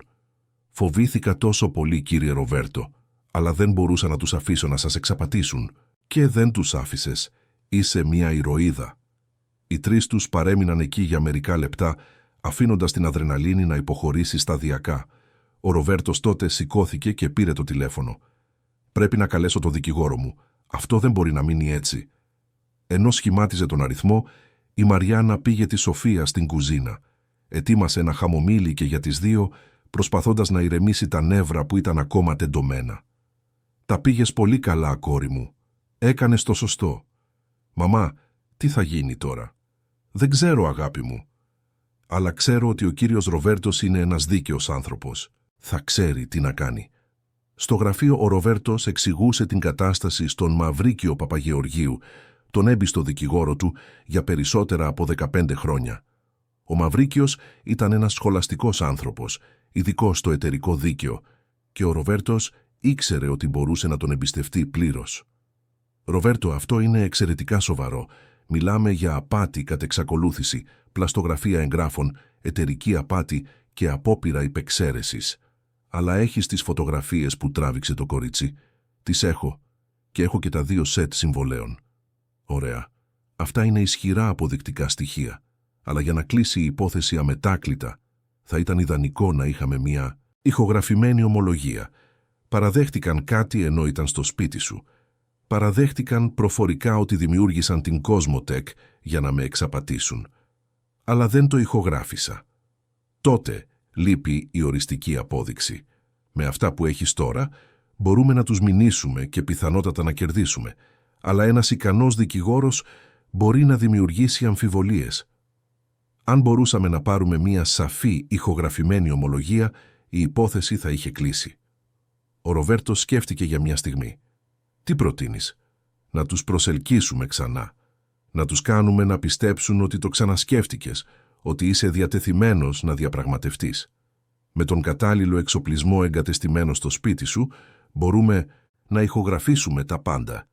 Αν ομολογήσουν τις λεπτομέρειες της απάτης, δεν θα έχουν τρόπο να ξεφύγουν. Αυτό δεν είναι επικίνδυνο. Μπορεί να είναι. Αλλά είναι ο πιο αποτελεσματικός τρόπος για να διασφαλίσουμε ότι θα πληρώσουν για αυτό που έκαναν. Σκέψου το. Όχι μόνο προσπάθησαν να σου κλέψουν την εταιρεία, αλλά απείλησαν και ένα αθώο παιδί. Ο Ροβέρτος έσφιξε τις γροθιές του. Έχεις δίκιο. Τι πρέπει να κάνω? Πρώτον, χρειάζομαι έναν ειδικό ασφαλείας για να εγκαταστήσει διακριτικές κάμερες και μικρόφωνα στην αίθουσα συσκέψεων. Μετά, τους τηλεφωνείς, λες ότι το σκέφτηκες καλύτερα, ότι ίσως υπερέβαλες, ότι θέλεις να μιλήσετε. Η απληστία τους θα τους κάνει να επιστρέψουν. Κι αν υποψιαστούν, γι' αυτό πρέπει να είσαι πιστικός. Δείξε ανασφαλής, κλονισμένος. Πες ότι έμεινες μόνος, αφού έφυγαν, και συνειδητοποίησες ότι πραγματικά εξαρτιώσουν από τη συνεργασία. Τάισε το εγώ τους. Στον Ροβέρτο δεν άρεσε η ιδέα να προσποιηθεί αδυναμία, αλλά καταλάβαινε την ανάγκη. Πότε μπορούμε να το κάνουμε αυτό? Μπορώ να φέρω τον ειδικό αύριο το πρωί. Εγκαθιστούμε τα πάντα και κάνεις το τηλεφώνημα το απόγευμα. Αν τσιμπήσουν το δόλωμα, κανονίζουμε για την επόμενη μέρα. Εντάξει, ας το κάνουμε. Αφού έκλεισε το τηλέφωνο, ο Ροβέρτος επέστρεψε στην κουζίνα όπου η Μαριάννα και η Σοφία ήταν ακόμα. Τον κοίταξαν με προσδοκία. Μίλησα με τον δικηγόρο μου. Έχουμε ένα σχέδιο, αλλά είναι ρυψοκίνδυνο. Η Μαριάννα ισιώθηκε στην καρέκλα της. Τι είδους σχέδιο, κύριε Ροβέρτο? Εξήγησε την ιδέα να προσελκύσουν τον Ρόδι και την Πατρίτσια πίσω, να ηχογραφήσουν την ομολογία, να τα παρουσιάσουν όλα στις αρχές. Η Μαριάννα άκουγε με αυξανόμενη προσοχή. Αλλά κι αν το ανακαλύψουν, κι αν γίνουν βίαιοι, ο Μαυρίκιος διαβεβαίωσε ότι θα έχουμε αστυνομικούς σε ετοιμότητα. Την κατάλληλη στιγμή θα μπουν και θα τους συλλάβουν, αλλά χρειάζομαι τη βοήθειά σας. Τη βοήθειά μας? Πώς? Η Σοφία ενθουσιάστηκε παρά τη συναισθηματική κούραση. Μπορούμε να βοηθήσουμε, κύριε Ροβέρτο, τι χρειάζεστε? Ο Ροβέρτος κοίταξε τις δύο γυναίκες μπροστά του. Μία ακούραστη εργάτρια που είχε μεγαλώσει μόνη της μια λαμπρή κόρη. Μία έφηβη που είχε το θάρρος να αντιμετωπίσει ισχυρούς ενήλικες για να κάνει το σωστό. Γνωρίζετε τον Ρόδι και την Πατρίτσια. Ξέρετε πώς σκέφτονται, πώς αντιδρούν. Χρειάζομαι συμβουλές για το πώς να τους πείσω να επιστρέψουν. Η Μαριάννα σκέφτηκε για μία στιγμή. Είναι αλαζόνες, κύριε Ροβέρτο. Πολύ αλαζόνες. Νομίζουν ότι είναι πιο έξυπνοι από όλους. Αν απευθυνθείτε στο εγώ τους, αν δείξετε ότι είστε μπερδεμένος και χαμένος χωρίς αυτούς, θα θελήσουν να επιστρέψουν μόνο και μόνο για να νιώσουν ανώτεροι. Η Σοφία συμφώνησε. Και στην κυρία Πατρίτσια αρέσει να νιώθει απαραίτητη. Αν της πείτε ότι συνειδητοποιήσατε, ότι πήρατε μια βιαστική απόφαση, ότι χρειάζεστε την εμπειρία της, θα το πιστέψει. Ο Ροβέρτος χαμογέλασε. Εσείς οι δύο είστε πιο έξυπνες από ό,τι φανταζόμουν. Η Μαριάννα κοκκίνησε ελαφρά. Απλώς προσέχουμε, κύριε Ροβέρτο. Με τα χρόνια έμαθα να παρατηρώ τους ανθρώπους. Και το δίδαξες καλά στην κόρη σου. Την επόμενη μέρα, ακριβώς στις 9 το πρωί, ο Μαυρίκιος έφτασε συνοδευόμενος από έναν διακριτικό άντρα ονόματι Νίκο, ειδικό στην παρακολούθηση και την ασφάλεια. Ο Νίκος ήταν αδύνατος, φορούσε γυαλιά μοιοπίας και είχε έναν μεθοδικό τρόπο εργασίας. Θα εγκαταστήσουμε κατευθυντικά μικρόφωνα και 3 κρυφές κάμερες. Μία στον πολυέλαιο, μία στη βιβλιοθήκη και μία στον διακοσμητικό πίνακα. Θα καταγράφουν ήχο και βίντεο υψηλής ευκρίνειας, εντελώς αόρατες. Τέλεια. Πόσο χρόνο χρειάζεσαι? Περίπου 2 ώρες, το πολύ. Ενώ ο Νίκος εργαζόταν, ο Ροβέρτος, ο Μαυρίκιος, η Μαριάννα και η Σοφία συζητούσαν στο σαλόνι. Ο δικηγόρος εξηγούσε τις νομικές λεπτομέρειες αυτού που επρόκειτο να κάνουν. Τεχνικά, η ηχογράφηση κάποιου χωρίς τη συγκατάθεσή του μπορεί να είναι προβληματική, αλλά όταν υπάρχει βάσιμη υποψία εγκλήματος και ειδικά όταν η ηχογράφηση γίνεται σε ιδιωτική περιουσία του ίδιου του ηχογραφούντος, είναι παραδεκτή ως αποδεικτικό στοιχείο, πόσο μάλλον με τις αποδείξεις που έχουμε ήδη. Και πόσα χρόνια φυλάκισης μπορεί να πάρουνε. Αν πάμε με το μέγιστο των αθροιζόμενων ποινών, μιλάμε για χρόνια. Αλλά το πιο σημαντικό είναι να τους εμποδίσουμε να το κάνουν σε κάποιον άλλο. Η Σοφία, που άκουγε προσεκτικά, έκανε μια ερώτηση. «Κύριε Μαυρίκε, θα προσπαθήσουν όντως κάτι όταν ανακαλύψουν ότι τους έπιασαν?» Ο δικηγόρος κοίταξε το κορίτσι με σοβαρότητα. «Άνθρωποι σαν αυτούς συνήθως καταφεύγουν σε απειλές όταν βρίσκονται στριμωγμένοι. Γι' αυτό θα έχουμε αστυνομικούς έτοιμους να επέμβουν. Εσύ και η μητέρα σου πρέπει να μείνετε σε ένα ασφαλές μέρος κατά τη διάρκεια της συνάντησης». Ο Ροβέρτος συμφώνησε. «Μαριάννα, Σοφία, όταν φτάσουν αύριο θα μείνετε στον επάνω όροφο, κλειδωμένες σε ένα από τα δωμάτια. Θα κατεβείτε μόνο όταν σας πω ότι όλα έχουν λυθεί. Κύριε Ροβέρτο, θέλω να βοηθήσω». «Έχεις ήδη βοηθήσει περισσότερο από ό,τι θα μπορούσα να φανταστώ, Σοφία. Τώρα άσε τους ενήλικες να αναλάβουν από εδώ και πέρα». Το κορίτσι πήγε να διαμαρτυρηθεί, αλλά η Μαριάννα έβαλε το χέρι της στον ώμο της. «Ο κύριος Ροβέρτος έχει δίκιο, κόρη μου. Εμείς κάναμε το χρέος μας. Τώρα πρέπει να αφήσουμε τη δικαιοσύνη να δράσει». Γύρω στο μεσημέρι, ο Νίκος τελείωσε την εγκατάσταση. Δοκίμασε όλο τον εξοπλισμό και έδειξε στον Ροβέρτο πώς λειτουργούσε. Όλα συνδεδεμένα. Οι ηχογραφήσεις θα πηγαίνουν απευθείας σε αυτόν τον δέκτη εδώ στο γραφείο σου. Άψογη ποιότητα. Εξαιρετική δουλειά, Νίκο. Ο Μαυρίκιος τότε έδωσε ένα σενάριο στον Ροβέρτο. «Εδώ είναι αυτά που πρέπει να πεις όταν τους τηλεφωνήσεις. Δεν χρειάζεται να τα αποστηθήσεις λέξη προς λέξη, αλλά κράτα την ουσία. Δείξε ευάλωτος, μετανιωμένος, μπερδεμένος. Κάνε τους να νιώσουν ότι ανακτούν τον έλεγχο». Ο Ροβέρτος διάβασε το σενάριο, το πρόβαρε νοερά μερικές φορές και στις 3 το απόγευμα πήρε το τηλέφωνο. Σχημάτισε τον αριθμό του Ρόδη. Κάθε χτύπος φαινόταν να διαρκεί μια αιωνιότητα. «Παρακαλώ». «Ρόδη, εγώ είμαι, ο Ροβέρτος». Υπήρξε μια φορτισμένη παύση από την άλλη πλευρά της γραμμής. «Τι θέλεις?» Ο Ροβέρτος πήρε μια βαθιά ανάσα και ξεκίνησε την παράσταση. «Ήθελα να ζητήσω συγγνώμη. Νομίζω ότι υπερέβαλα χθες. Άφησα μια απρόσμενη κατάσταση να με κάνει να πάρω βιαστικές αποφάσεις. Λες ότι μας πιστεύεις τώρα. Λέω ότι πέρασα όλη τη νύχτα σκεπτόμενος. Είστε μαζί μου 25 χρόνια. Ίσως θα έπρεπε να είχα δείξει περισσότερη εμπιστοσύνη. Ίσως το κορίτσι είδε κάτι που παρερμήνευσε επειδή είναι παιδί». Από την άλλη πλευρά, ο Ροβέρτος σχεδόν μπορούσε να ακούσει το ικανοποιημένο χαμόγελο του Ρόδη. «Επιτέλους μιλάς λογικά. Θα ήθελα να έρθετε εδώ αύριο για να μιλήσουμε ήρεμα, χωρίς πίεση. Θέλω να καταλάβω καλύτερα αυτή τη συγχώνευση. Αύριο γίνεται. Τι ώρα?» 2 το μεσημέρι. Έτσι έχουμε χρόνο να μιλήσουμε χωρίς βιασύνη». «Εντάξει, εγώ και η Πατρίτσια θα είμαστε εκεί. Και Ροβέρτο, πήρες τη σωστή απόφαση». «Το ελπίζω». Αφού έκλεισε, ο Ροβέρτος κοίταξε το Μαυρίκιο. Τσίμπησαν το δόλωμα. «Ωραία. Τώρα είναι θέμα αναμονής. Η υπόλοιπη μέρα πέρασε σε ένα μείγμα άγχους και προετοιμασίας. Η Μαριάννα ετοίμασε ένα ιδιαίτερο δείπνο προσπαθώντας να διατηρήσει την κανονικότητα, αλλά όλοι ήξεραν ότι η επόμενη μέρα θα ήταν καθοριστική. Η Σοφία μόλις που κατάφερε να κοιμηθεί εκείνη τη νύχτα. Φανταζόταν τι θα συνέβαινε, αναπολώντας νοερά όλα όσα είχε δει, προετοιμάζοντας τον εαυτό της συναισθηματικά για την κατάληξη. Το επόμενο πρωί ο Μαυρίκιος έφτασε νωρίς με 2 αστυνομικούς με πολιτικά. Τους παρουσίασε ως τον αστυνόμο Κώστα Δημητρίου και τον ερευνητή Παύλο Σαββίδη. Και οι 2 επιθεώρησαν όλο τον εξοπλισμό ηχογράφησης και τοποθετήθηκαν σε στρατηγικά σημεία του σπιτιού. Την κατάλληλη στιγμή θα λάβετε το σήμα και θα μπείτε. Ο Ρόδης και η Πατρίτσια δεν πρέπει να έχουν την ευκαιρία να καταστρέψουν αποδείξεις ή να διαφύγουν. Ελήφθη. Στις 2 το μεσημέρι το κουδούνι χτύπησε. Ο Ροβέρτος πήρε μια βαθιά ανάσα, υιοθέτησε μια μελετημένη έκφραση αβεβαιότητας και πήγε να ανοίξει την πόρτα. «Ρόδη, Πατρίτσια, σας ευχαριστώ που ήρθατε». Οι δύο τους μπήκαν με πλατιά, σίγουρα χαμόγελα. Η Πατρίτσια μάλιστα φίλησε τον Ροβέρτο στο μάγουλο σε μια ψεύτικη χειρονομία στοργής. «Ροβέρτο, αγαπητέ, ξέραμε ότι θα τα καταλάβαινες όλα. Πάμε στην αίθουσα συσκέψεων». Ενώ περπατούσαν, η Μαριάννα και η Σοφία ανέβηκαν διακριτικά στον δεύτερο όροφο, κλειδώνοντας τον εαυτό τους στο δωμάτιο, όπως είχε συμφωνηθεί. Από το γραφείο, ο Μαυρίκιος παρακολουθούσε τα πάντα μέσω των καμερών. Οι αστυνομικοί ήταν έτοιμοι. Η παγίδα είχε στηθεί. Τώρα ήταν απλώς θέμα χρόνου μέχρι να αποκαλυφθεί η αλήθεια.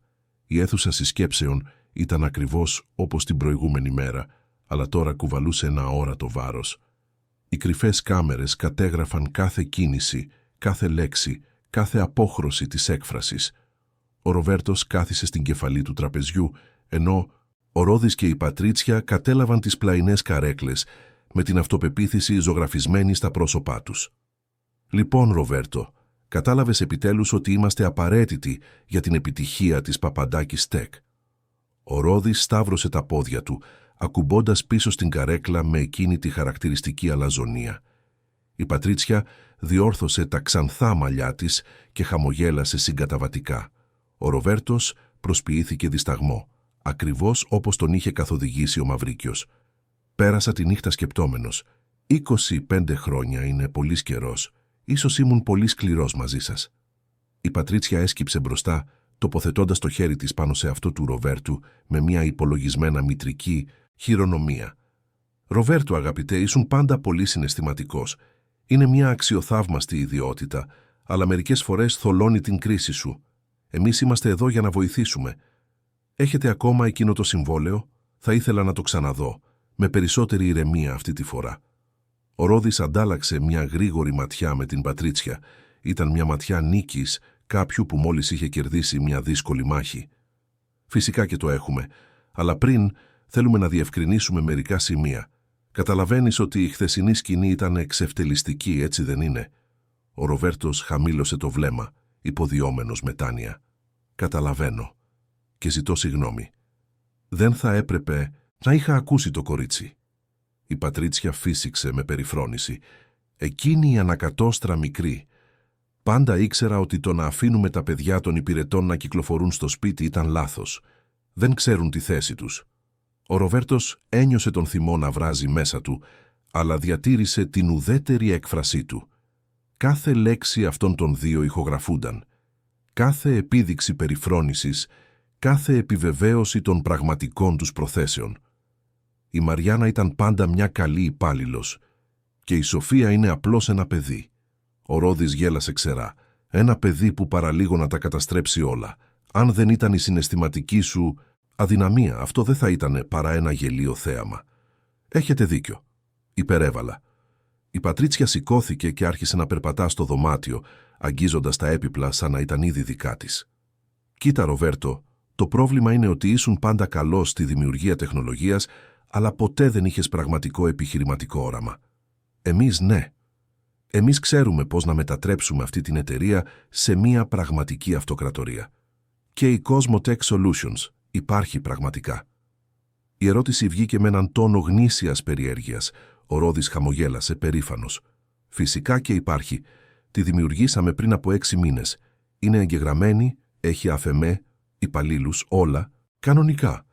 Αλλά εσείς είστε οι ιδιοκτήτες». Ο Ρόδης δίστασε για ένα κλάσμα του δευτερολέπτου πριν απαντήσει. «Είμαστε οι πλειοψηφικοί μέτοχοι, ναι. Και λοιπόν, αυτό δείχνει απλώς την επιχειρηματική μας ικανότητα. Άρα όταν προτείνατε τη συγχώνευση, προτείνατε να συγχωνευτώ με μια δική σας εταιρεία». Η Πατρίτσια ξανακάθισε, τώρα με λιγότερη υπομονή στη φωνή της. «Ροβέρτο, το περιπλέκεις υπερβολικά. Αυτό που μετράει είναι το τελικό αποτέλεσμα. Με τη συγχώνευση όλοι κερδίζουν. Αλλά στο συμβόλαιο που φέρατε χθες, η συμμετοχή μου ήταν μειωμένη στο 30%. Η σιωπή που ακολούθησε ήταν αποκαλυπτική. Ο Ρόδης και η Πατρίτσια κοιτάχτηκαν υπολογίζοντας την καλύτερη απάντηση. «Διάβασες λάθος το συμβόλαιο, Ροβέρτο. Εκείνο ήταν ένα παλιό προσχέδιο». Ο Ροβέρτος άνοιξε ένα σιρτάρι και έβαλε τα δύο συμβόλαια στο τραπέζι, το ένα δίπλα στο άλλο. «Αυτό είναι αυτό που θέλατε να υπογράψω. Αυτό είναι αυτό που ήταν στον κρυμμένο χαρτοφύλακα. Είναι πολύ διαφορετικά».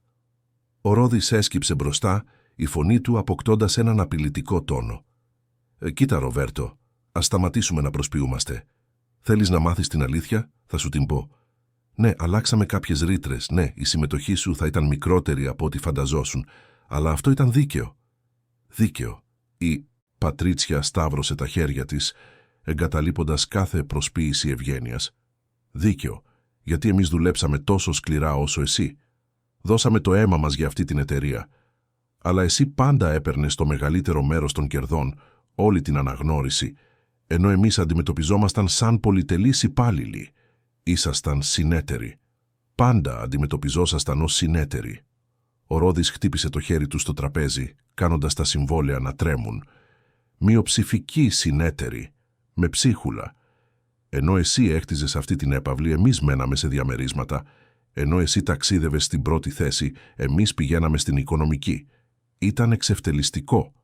Ο Ροβέρτος διατήρησε την ηρεμία του, αφήνοντάς τους να συνεχίσουν να μιλούν. «Άρα δημιουργήσατε την Cosmotech για να μου πάρετε τον έλεγχο της ίδιας μου της εταιρείας». Η Πατρίτσια γέλασε, ένας ήχος πικρός και γεμάτος πικρία. «Και δική μας εταιρεία, Ροβέρτο. Ή νομίζεις ότι η Παπαντάκης Tech θα ήταν κάτι χωρίς την οικονομική και εμπορική μας διαχείριση? Είσαι καλός με την τεχνολογία, αλλά δεν ξέρεις τίποτα από πραγματικές επιχειρήσεις. Και γι' αυτό αποφασίσατε να με εξαπατήσετε». Ο Ρόδης σηκώθηκε, περπατώντας προς το παράθυρο. «Δεν ήταν εξαπάτηση, ήταν στρατηγική. Ποτέ δεν θα μας έδινες αυτό που αξίζαμε με τη θέλησή σου. Έτσι δημιουργήσαμε έναν εναλλακτικό δρόμο. Η συγχώνευση ήταν τέλεια. Θα υπέγραφες χαρούμενος, νομίζοντας ότι επεκτείνεις την επιχείρηση, ενώ στην πραγματικότητα θα μας παρέδιδες τον έλεγχο. Και μετά θα συνέχιζες ως ένα είδος τεχνικού διευθυντή, χρήσιμος, αλλά χωρίς πραγματική εξουσία απόφασης». Η Πατρίτσια ξανακάθισε, σταυρώνοντας τα πόδια της με τεχνητή κομψότητα. Αλλά αν εκείνη η μικρή δεν είχε δει την αλλαγή των συμβολέων, όλα θα είχαν λειτουργήσει τέλεια. Θα είχες υπογράψει χωρίς να το καταλάβεις και όταν τελικά θα καταλάβαινες τι συνέβη, θα ήταν ήδη πολύ αργά. Ο Ροβέρτος ένιωσε έναν κόμπο στο λαιμό του. Το να ακούει τη ρητή επιβεβαίωση της προδοσίας, ακόμα κι αν την περίμενε, ήταν οδυνηρό. «Πραγματικά δεν νιώθετε καμία τύψη, έτσι δεν είναι?» Ο Ρόδης επέστρεψε στο τραπέζι, ακουμπώντας τα δύο του χέρια πάνω του και γέρνοντας προς τον Ροβέρτο. «Τύψη? Γιατί προσπαθήσαμε να πάρουμε αυτό που ήταν δικό μας δικαιωματικά. Κοίτα γύρω σου, Ροβέρτο. Νομίζεις ότι κάποιος χτίζει μια περιουσία όντας καλός, όντας έντιμος? Αυτό είναι αφέλεια. Ο κόσμος των επιχειρήσεων είναι μια ζούγκλα και όποιος δεν έχει αρκετή δύναμη καταβροχθίζεται». Η Πατρίτσια συμφώνησε με ένα εμφατικό νεύμα.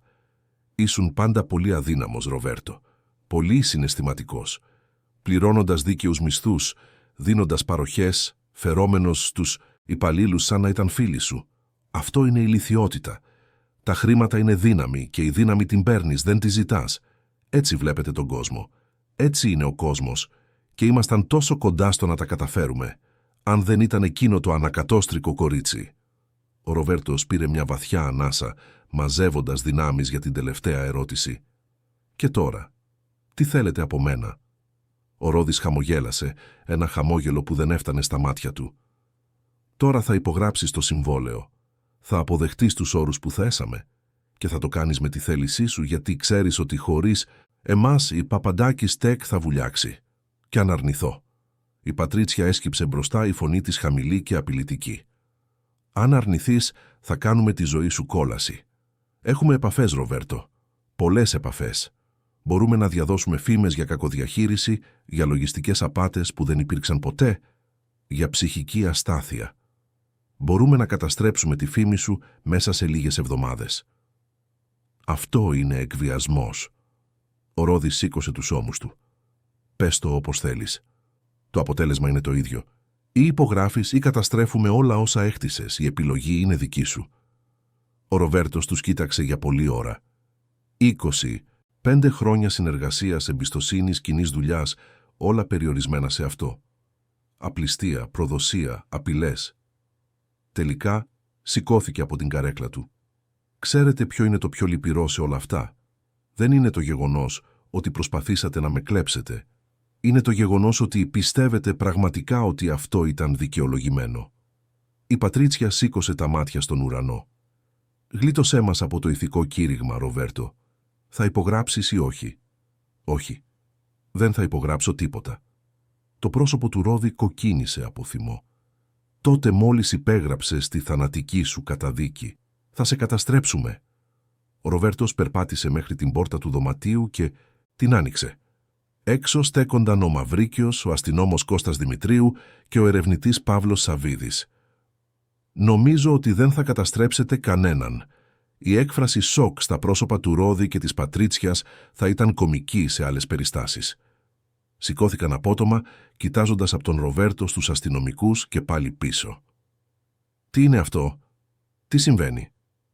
Ο Μαυρίκιος μπήκε στο δωμάτιο κρατώντας ένα τάμπλετ που έδειχνε την ηχογράφηση της συνομιλίας.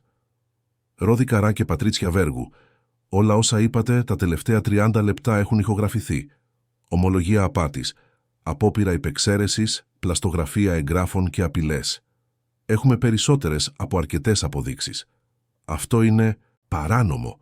Δεν μπορείς να ηχογραφείς κάποιον χωρίς τη συγκατάθεσή του». Ο αστυνόμος Κώστας έκανε ένα βήμα μπροστά, δείχνοντας την ταυτότητά του. «Σε ιδιωτική περιουσία, με βάσιμη υποψία εγκλήματος, είναι απόλυτα νόμιμο και ομολογήσατε τα πάντα αυθόρμητα». Η Πατρίτσια προσπάθησε να τρέξει προς την πόρτα, αλλά ο ερευνητής Παύλος της έκλεισε τον δρόμο. «Όχι τόσο γρήγορα, κυρία. Είστε και οι δύο συλληφθέντες». Ο Ρόδης προσπάθησε μια τελευταία κίνηση, δείχνοντας με το δάχτυλο τον Ροβέρτο. «Είσαι προδότης. Μετά από όλα όσα κάναμε για σένα, προσπαθήσατε να με κλέψετε. Προσπαθήσατε να καταστρέψετε όλα όσα έκτισα. Και έχετε το θράσος να με αποκαλείτε προδότη». Ο αστυνόμος Κώστας έβγαλε τις χειροπέδες. «Ρόδι Καρά, Πατρίτσια Βέργου, συλλαμβάνεστε για απάτη κατ' εξακολούθηση, πλαστογραφία εγγράφων, εγκληματική οργάνωση και απειλή. Οτιδήποτε πείτε μπορεί να χρησιμοποιηθεί εναντίον σας». Ενώ τους περνούσαν τις χειροπέδες, η Πατρίτσια άρχισε να κλαίει, αλλά ήταν δάκρυα θυμού και απογοήτευσης, όχι μεταμέλειας. «Θα το μετανιώσεις, Ροβέρτο. Αυτό δεν θα μείνει έτσι». «Έχει ήδη μείνει. Τελείωσε». Οι αστυνομικοί άρχισαν να τους οδηγούν προς την έξοδο. Ο Ρόδης προσπαθούσε ακόμα να επιχειρηματολογήσει, να εφεύρει δικαιολογίες, αλλά ήταν μάταιο. Οι αποδείξεις ήταν αδιάσιστες. Τη στιγμή που βγήκαν από την εξώπορτα, η Μαριάννα και η Σοφία κατέβηκαν τις σκάλες. Το κορίτσι έτρεξε στο Ροβέρτο. «Τα καταφέρατε. Τα καταφέραμε, Σοφία». Ομολόγησαν τα πάντα. Η Μαριάννα αγκάλιασε την κόρη της. Δάκρυα ανακούφισης κυλούσαν στο πρόσωπό της. «Δόξα τω Θεώ, δόξα τω Θεώ». Ο Ροβέρτος τις κοίταξε τις δύο με βαθιά ευγνωμοσύνη. «Τίποτα από αυτά δεν θα ήταν δυνατό χωρίς εσάς. Σώσατε τη ζωή μου, την εταιρεία μου, τα πάντα». Ο Μαυρίκιος αποθήκευσε το τάμπλετ και πλησίασε. «Ροβέρτο, θα παρακολουθήσω τη διαδικασία από την αρχή μέχρι το τέλος. Με τις αποδείξεις που έχουμε δεν θα ξεφύγουν, αλλά πρέπει να είσαι προετοιμασμένος. Μπορεί να προσπαθήσουν να διαπραγματευτούν, να εφεύρουν κι άλλα ψέματα. Είμαι προετοιμασμένος. Δεν νιώθω πια τίποτα για αυτούς εκτός από ήκτο». Τις επόμενες μέρες η ιστορία διέρευσε στον τύπο. Πρωτοσέλιδα για απόπειρα απάτης σε εταιρεία δισεκατομμυρίων κυριάρχησαν στις ειδήσεις. Η φήμη του Ρόδη και της Πατρίτσιας καταστράφηκε δημόσια. Παλιοί επιχειρηματικοί εταίροι απομακρύνθηκαν. Επενδυτές που είχαν συνεργαστεί μαζί τους απέτησαν λογιστικούς ελέγχους. Ο Ροβέρτος, από την άλλη πλευρά, θεωρήθηκε ως ένα θαραλέο θύμα που αντιμετώπισε την προδοσία με αξιοπρέπεια. Η Παπαντάκη Στεκ, αντί να βουλιάξει όπως είχε προβλέψει ο Ρόδης, έλαβε νόμιμες προσφορές συγχώνευσης και συνεργασίας. Η αγορά σεβόταν έναν άντρα που έβαζε την ηθική πάνω απ' όλα. Αλλά για τον Ροβέρτο η μεγαλύτερη αλλαγή συνέβαινε μέσα στο ίδιο του το σπίτι. Κοιτούσε τη Μαριάννα και τη Σοφία με διαφορετικό τρόπο τώρα. Δεν ήταν απλώς η υπάλληλος και η κόρη της υπαλλήλου. Ήταν οι άνθρωποι που είχαν ρισκάρει τα πάντα για να κάνουν το σωστό. Μια εβδομάδα μετά τη σύλληψη, ο Ροβέρτος κάλεσε τη Μαριάννα για μια ιδιωτική συζήτηση στο γραφείο του. Εκείνη μπήκε νευρική, φανταζόμενη τι ήθελε να συζητήσει. «Μαριάννα, κάθισε, σε παρακαλώ». Κάθισε στη δερμάτινη πολυθρόνα με τα χέρια της πλεγμένα στην αγκαλιά της. «Ήθελα να μιλήσουμε για το μέλλον, το δικό σου και της Σοφίας». Η Μαριάννα κατάπιε με δυσκολία. «Κύριε Ροβέρτο, αν είναι για εκείνη τη μέρα, έκανα απλώς ό,τι θα έκανε κάθε αξιοπρεπής άνθρωπος. Και γι' αυτό ακριβώς θέλω να το κάνω αυτό. Εσύ και η Σοφία δείξατε ένα θάρρος και μία ακεραιότητα που πολλοί ενήλικες δεν έχουν. Δεν μπορώ απλώς να το αφήσω να περάσει έτσι». Άνοιξε ένα σιρτάρι και έβγαλε έναν φάκελο. «Πρώτον, θέλω να εξασφαλίσω σταθερότητα για εσάς. Εδώ είναι ένα νέο συμβόλαιο εργασίας, με έναν σημαντικά υψηλότερο μισθό και ένα μπόνους για όλα όσα έκανες». Η Μαριάννα άνοιξε τον φάκελο με τρεμάμενα χέρια. Το ποσό την έκανε να πνίξει μια κραυγή. «Κύριε Ροβέρτο, αυτό είναι πάρα πολύ. Είναι υπερβολικό». «Δεν είναι. Είναι το λιγότερο που μπορώ να κάνω. Αλλά υπάρχουν κι άλλα. Η Σοφία είναι ένα λαμπρό κορίτσι. Αξίζει εκπαίδευση πρώτης ποιότητας. Θέλω να πληρώσω ένα ιδιωτικό σχολείο για αυτήν, ένα από τα καλύτερα της Αθήνας. Και μετά, όταν έρθει η ώρα, το πανεπιστήμιο που θα επιλέξει». Τα δάκρυα κύλησαν ελεύθερα στο πρόσωπο της Μαριάννας. «Κύριε Ροβέρτο, δεν ξέρω τι να πω. Αυτό είναι ένα όνειρο. Πάντα ήθελα να δώσω το καλύτερο στην κόρη μου, αλλά ποτέ δεν είχα τη δυνατότητα. Τώρα έχεις. Και επιπλέον θέλω να δημιουργήσω ένα αποταμιευτικό ταμείο για τη Σοφία. Κάτι που θα εγγυάται το μέλλον της, ό,τι κι αν συμβεί». Η Μαριάννα σηκώθηκε και σπάζοντας κάθε πρωτόκολλο που πάντα διατηρούσε, αγκάλιασε τον Ροβέρτο. «Σας ευχαριστώ πολύ για όλα. Εγώ είμαι αυτός που πρέπει να ευχαριστεί, Μαριάννα. Με σώσατε». Όταν η Μαριάννα είπε στη Σοφία για τις αλλαγές, το κορίτσι μόλις που μπορούσε να το πιστέψει. «Ένα ιδιωτικό σχολείο, μαμά. Αλήθεια». «Αλήθεια. Ένα από τα καλύτερα της πόλης». Η Σοφία έβγαλε μια κραυγή χαράς, αλλά μετά έγινε σκεπτική. «Θα είναι παράξενο, Δεν έχω πάει ποτέ σχολείο με πλούσιους». Η Μαριάννα χάιδεψε τα μαλλιά της κόρης της. «Είσαι τόσο έξυπνη όσο οποιοσδήποτε από αυτούς, Σοφία. Και παραπάνω. Όλα θα πάνε καλά. Και αν δεν τους αρέσω, τότε δεν σε αξίζουν. Αλλά είμαι σίγουρη ότι θα κερδίσεις τη θέση σου. Πάντα τα κατάφερνες». Τον επόμενο μήνα, η Σοφία ξεκίνησε στο νέο σχολείο. Ήταν ένα επιβλητικό κτίριο στο Ψυχικό, με αθλητικά γήπεδα, υπερσύγχρονα εργαστήρια και μια βιβλιοθήκη που έμοιαζε βγαλμένη από ταινία. Την πρώτη μέρα φόρεσε τη νέα στολή, τη νέα τσάντα και προσπάθησε να κρύψει την ευρικότητά της. Αλλά οι προκλήσεις άρχισαν γρήγορα. Μερικά κορίτσια της τάξης την κοιτούσαν με περιέργεια, αναμεμειγμένη με περιφρόνηση. Άλλα έκαναν σχόλια για το ότι προερχόταν από δημόσιο σχολείο, για το ότι δεν γνώριζε ορισμένες πολιτιστικές αναφορές, για το ότι δεν είχε ταξιδέψει στα ίδια μέρη με αυτά. Η Σοφία αντιμετώπισε τα πάντα με το κεφάλι ψηλά. Όταν κάποιος την υποτιμούσε σε μια συζήτηση λογοτεχνίας, εκείνη επεδείκνυε βαθιά γνώση. Όταν προσπαθούσαν να την κάνουν να νιώσει κατώτερη επειδή δεν είχε ορισμένα υλικά αγαθά, εκείνη έδειχνε ότι η αξία της δεν βρισκόταν στα αντικείμενα. Υπήρχε ένα κορίτσι, συγκεκριμένα η Δάφνη, κόρη ενός τραπεζίτη, που φαινόταν να έχει κάνει τη ζωή της Σοφίας προσωπική της αποστολή ψυχολογικού βασανιστηρίου. «Είσαι εδώ μόνο επειδή το αφεντικό της μαμάς σου έκανε ελεημοσύνη, έτσι δεν είναι?» Η Σοφία πήρε μια βαθιά ανάσα πριν απαντήσει. «Είμαι εδώ επειδή το άξιζα και εσύ είσαι εδώ επειδή οι γονείς σου πληρώνουν. Ποια είναι η πραγματική διαφορά?» Η απάντηση σιώπησε τη Δάφνη προς στιγμήν, αλλά η Σοφία ήξερε ότι ο πόλεμος απήχε πολύ από το να τελειώσει.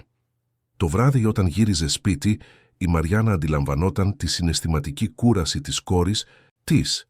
«Ήταν δύσκολα σήμερα, πάντα είναι. Αλλά δεν θα τα παρατήσω, μαμά, όχι μετά από όλα όσα περάσαμε». Ο Ροβέρτος, που άκουγε τη συζήτηση από τον διάδρομο, ένιωσε τεράστια περηφάνεια για εκείνο το κορίτσι. Αντιμετώπιζε έναν ολόκληρο κόσμο προκατάληψης και δεν λύγιζε. Και έτσι οι μέρες περνούσαν ανάμεσα σε προκλήσεις στο σχολείο, ακροάσεις της δίκης κατά του Ρόδη και της Πατρίτσιας και μια ρουτίνα που σιγά σιγά γινόταν μια νέα κανονικότητα. Η Σοφία συνέχιζε να είναι παρατηρητική, έξυπνη και θαραλέα. Η Μαριάννα συνέχιζε να εργάζεται με αφοσίωση, τώρα με την ηρεμία του, να ξέρει ότι το μέλλον ήταν εξασφαλισμένο. Ο Ροβέρτος κοιτούσε όλα αυτά και αναρωτιόταν πώς είχε σταθεί τόσο τυχερός. Θα μπορούσε να τα είχε χάσει όλα, αλλά αντί για αυτό κέρδισε κάτι πολύ πιο πολύτιμο από χρήματα ή επιχειρηματική επιτυχία. Κέρδισε την απόδειξη ότι η καλοσύνη και η δικαιοσύνη είχαν ακόμα σημασία σε αυτόν τον κόσμο. 3 μήνες είχαν περάσει από τη σύλληψη του Ρόδη και της Πατρίτσιας. Η δίκη είχε οριστεί για 2 εβδομάδες αργότερα και ο Μαυρίκιος διαβεβαίωνε ότι η υπόθεση ήταν στέρεη. Οι ηχογραφήσεις, τα πλαστογραφημένα έγγραφα, οι φωτογραφίες της Σοφίας, όλα σχημάτιζαν ένα αδιάσυστο σύνολο αποδείξεων. Η καταδίκη ήταν σχεδόν βέβαιη. Αλλά, ενώ η δικαιοσύνη ακολουθούσε την πορεία της, η ζωή της Σοφίας στο νέο σχολείο συνέχιζε να είναι μια καθημερινή μάχη. Είχε κερδίσει τον σεβασμό ορισμένων καθηγητών για την αφοσίωση και την ευφυΐα της, αλλά η ομάδα με επικεφαλή στη Δάφνη συνέχιζε να την κάνει στόχο κακόβουλων σχολείων και κοινωνικού αποκλεισμού. Ήταν ένα απόγευμα Πέμπτης όταν η Σοφία έφτασε στο σχολείο και βρήκε ένα σημείωμα κολλημένο στο ντουλαπάκι της. Ο γραφικός χαρακτήρας ήταν καλλιγραφικός, σαφώς γυναικείος και το μήνυμα ήταν σύντομο αλλά αιχμηρό. «Οι φτωχοί δεν ανήκουν εδώ, γύρνα στη θέση σου». Η Σοφία ένιωσε το στήθος της να σφίγγεται. Δεν ήταν η πρώτη φορά που λάμβανε τέτοιου είδους μηνύματα, αλλά αυτή τη φορά κάτι μέσα της έσπασε. Έσκησε το χαρτί, το πέταξε στα σκουπίδια και πήγε στο μάθημα των μαθηματικών με τα μάτια της να καίνε από συγκρατημένα δάκρυα. Κατά τη διάρκεια του μαθήματος, η καθηγήτρια Ρενάτα, μια γυναίκα 40 ετών, που πάντα φερόταν στη Σοφία με σεβασμό, πρότεινε μια πρόκληση. Όποιος έλυνε σωστά ένα πολύπλοκο πρόβλημα εξισώσεων, θα κέρδιζε επιπλέον βαθμούς στην εξέταση. Η Σοφία κοίταξε τον πίνακα, ανέλυσε το πρόβλημα και σε λιγότερο από 5 λεπτά σήκωσε το χέρι της. Η καθηγήτρια, έκπληκτη, τη ζήτησε να πάει στον πίνακα για να εξηγήσει τη λογική της. Το κορίτσι έλυσε το πρόβλημα με μια μαθηματική κομψότητα που εντυπωσίασε ακόμα και τους πιο αλαζόνες μαθητές. Η Δάφνη, καθισμένη στο πίσω μέρος της αίθουσας, σήκωσε τα μάτια στον ουρανό. «Σιγά, πιθανότατα το είχε αποστηθήσει από πριν. Δεν είναι και τόσο δύσκολο όταν ξέρεις ότι θα πέσει». Η καθηγήτρια Ρενάτα γύρισε προς τη Δάφνη με σοβαρή έκφραση. «Δάφνη, αν έχεις κάτι να πεις, πες το με σεβασμό. Η Σοφία έλυσε ένα πρόβλημα που εσύ ούτε καν προσπάθησες. Αυτό αξίζει αναγνώριση, όχι φθόνο». Η σιωπή που ακολούθησε ήταν αμήχανη. Η Δάφνη βυθίστηκε στην καρέκλα της, με το πρόσωπό της κόκκινο. Μερικοί μαθητές κοίταξαν τη Σοφία με έναν νέο θαυμασμό, ενώ άλλοι διατήρησαν την καλλιεργημένη αδιαφορία τους. Μετά το μάθημα, ένα αγόρι ονόματι Πέτρος, που πάντα ήταν ουδέτερος απέναντι στη Σοφία, την πλησίασε στον διάδρομο. Αυτό ήταν πολύ ωραίο, είσαι πραγματικά καλή στα μαθηματικά». Η Σοφία χαμογέλασε ντροπαλά. «Ευχαριστώ. Πάντα μου άρεσαν οι θετικές επιστήμες. Ξέρεις, δεν είναι όλοι εδώ σαν τη Δάφνη. Υπάρχουν άτομα που χαίρονται που είσαι εδώ. Χαίρομαι που το ακούω». Ο Πέτρος δίστασε πριν συνεχίσει. «Στην πραγματικότητα, μερικοί από εμάς σκεφτόμασταν να φτιάξουμε μια ομάδα μελέτης. Δεν θέλεις να συμμετάσχεις?» Η Σοφία ένιωσε ένα ζεστό συναίσθημα να απλώνεται στο στήθος της. Ήταν η πρώτη φορά που κάποιος την συμπεριλάμβανε εθελοντικά σε κάτι. «Θα το λάτρευα». «Τέλεια. Συναντιόμαστε τις Τετάρτες μετά το σχολείο. Θα σου στείλω τις λεπτομέρειες». Όταν η Σοφία έφτασε σπίτι εκείνο το απόγευμα, για πρώτη φορά μετά από εβδομάδες, χαμογελούσε αληθινά. Η Μαριάννα παρατήρησε αμέσως την αλλαγή στη διάθεσή της. «Συνέβη κάτι καλό σήμερα». Η Σοφία της είπε για το μάθημα των μαθηματικών, για την πρόσκληση του Πέτρου, για την αίσθηση του να τη βλέπουν επιτέλους ως ίση. Η Μαριάννα αγκάλιασε την κόρη της με περηφάνεια. «Βλέπεις, πάντα σου έλεγα ότι θα κερδίσεις τη θέση σου». «Ήταν δύσκολο, μαμά, αλλά άξιζε τον κόπο». Ο Ροβέρτος, που άκουγε τη συζήτηση από το σαλόνι, ένιωσε μια βαθιά ικανοποίηση. Το να βλέπει τη Σοφία να ανθίζει με αυτόν τον τρόπο ήταν μία από τις μεγαλύτερες ανταμοιβές που θα μπορούσε να λάβει. Εκείνο το βράδυ, ενώ δειπνούσαν μαζί, κάτι που είχε γίνει παράδοση από το περιστατικό, ο Ροβέρτος μοιράστηκε μια ιδέα που ορίμαζε στο μυαλό του. «Μαριάννα, Σοφία, έχω σκεφτεί πολύ για όλα όσα συνέβησαν, για το πώς ένα Κορίτσι αόρατο στα μάτια πολλών, ήταν ικανό να σώσει μια ολόκληρη αυτοκρατορία. Και αυτό με έκανε να αναλογιστώ πόσοι άλλοι ταλαντούχοι άνθρωποι υπάρχουν εκεί έξω, αόρατοι, χωρίς ευκαιρίες. «Πού το πάτε, κύριε?» «Θέλω να δημιουργήσω ένα Ινστιτούτο, ένα πρόγραμμα υποτροφιών και καθοδήγησης για νέους χαμηλού εισοδήματος που επιδεικνύουν εξαιρετικές δυνατότητες. Θέλω και άλλες Σοφίες να έχουν την ευκαιρία που με βοηθήσατε να δώσω στην κόρη σου». Η Σοφία άφησε κάτω το πιρούνι με τα μάτια της γουρλωμένα. «Ένα Ινστιτούτο, αλήθεια?» «Αλήθεια. Και θέλω το Ινστιτούτο να φέρει το όνομά σου, Σοφία. Ινστιτούτο Σοφία Ιωάννου. Είσαι το τέλειο παράδειγμα ότι το θάρρος και η ευφυΐα δεν έχουν κοινωνική τάξη». Η Μαριάννα έβαλε το χέρι στην καρδιά της, πολύ συγκινημένη για να μιλήσει. Η Σοφία ένιωσε ζεστά δάκρυα να κυλούν στο πρόσωπό της. «Κύριε Ροβέρτο, δεν ξέρω τι να πω. Αυτό είναι πολύ μεγαλύτερο από μένα. Είσαι μεγαλύτερη από ό,τι φαντάζεσαι, Σοφία, και αξίζεις να το μάθει ο κόσμος». Τις επόμενες εβδομάδες, ο Ροβέρτος εργάστηκε ακούραστα στη δόμηση του Ινστιτούτου.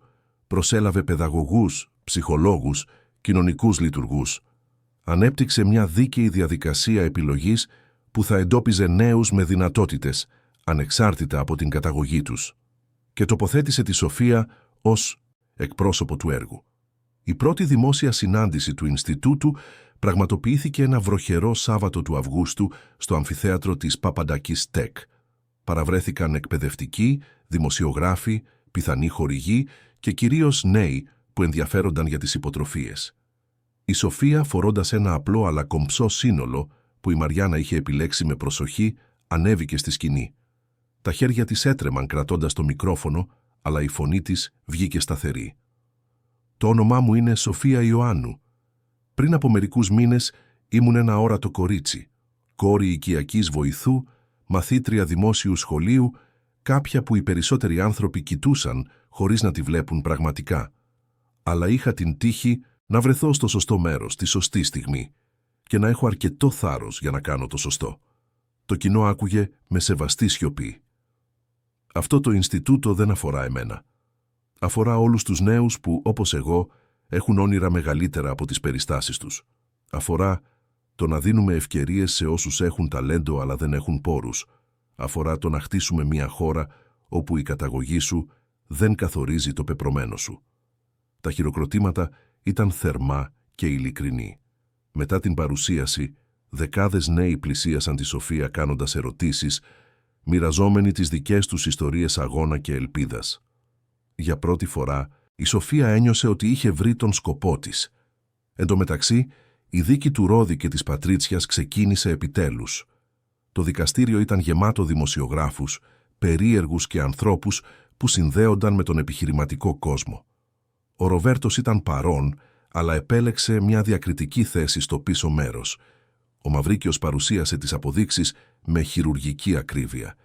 Οι ηχογραφήσεις αναπαράχθηκαν, δείχνοντας τις πλήρεις ομολογίες των κατηγορουμένων. Τα πλαστογραφημένα έγγραφα εξετάστηκαν από πραγματογνώμονες και επιβεβαιώθηκαν ως δόλια. Οι φωτογραφίες της Σοφίας αναλύθηκαν από ειδικούς που επιβεβαίωσαν την αυθεντικότητά τους.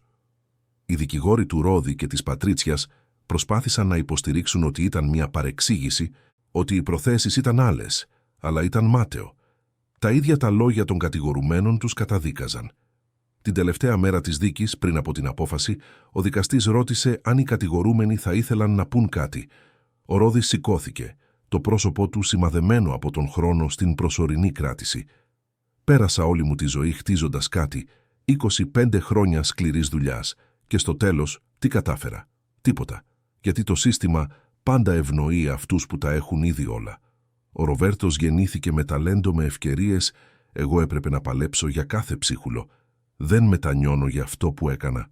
Μετανιώνω μόνο που απέτυχα». Η Πατρίτσια παρέμεινε σιωπηλή, το βλέμμα της κενό, σαν κάποια που είχε ήδη παραιτηθεί.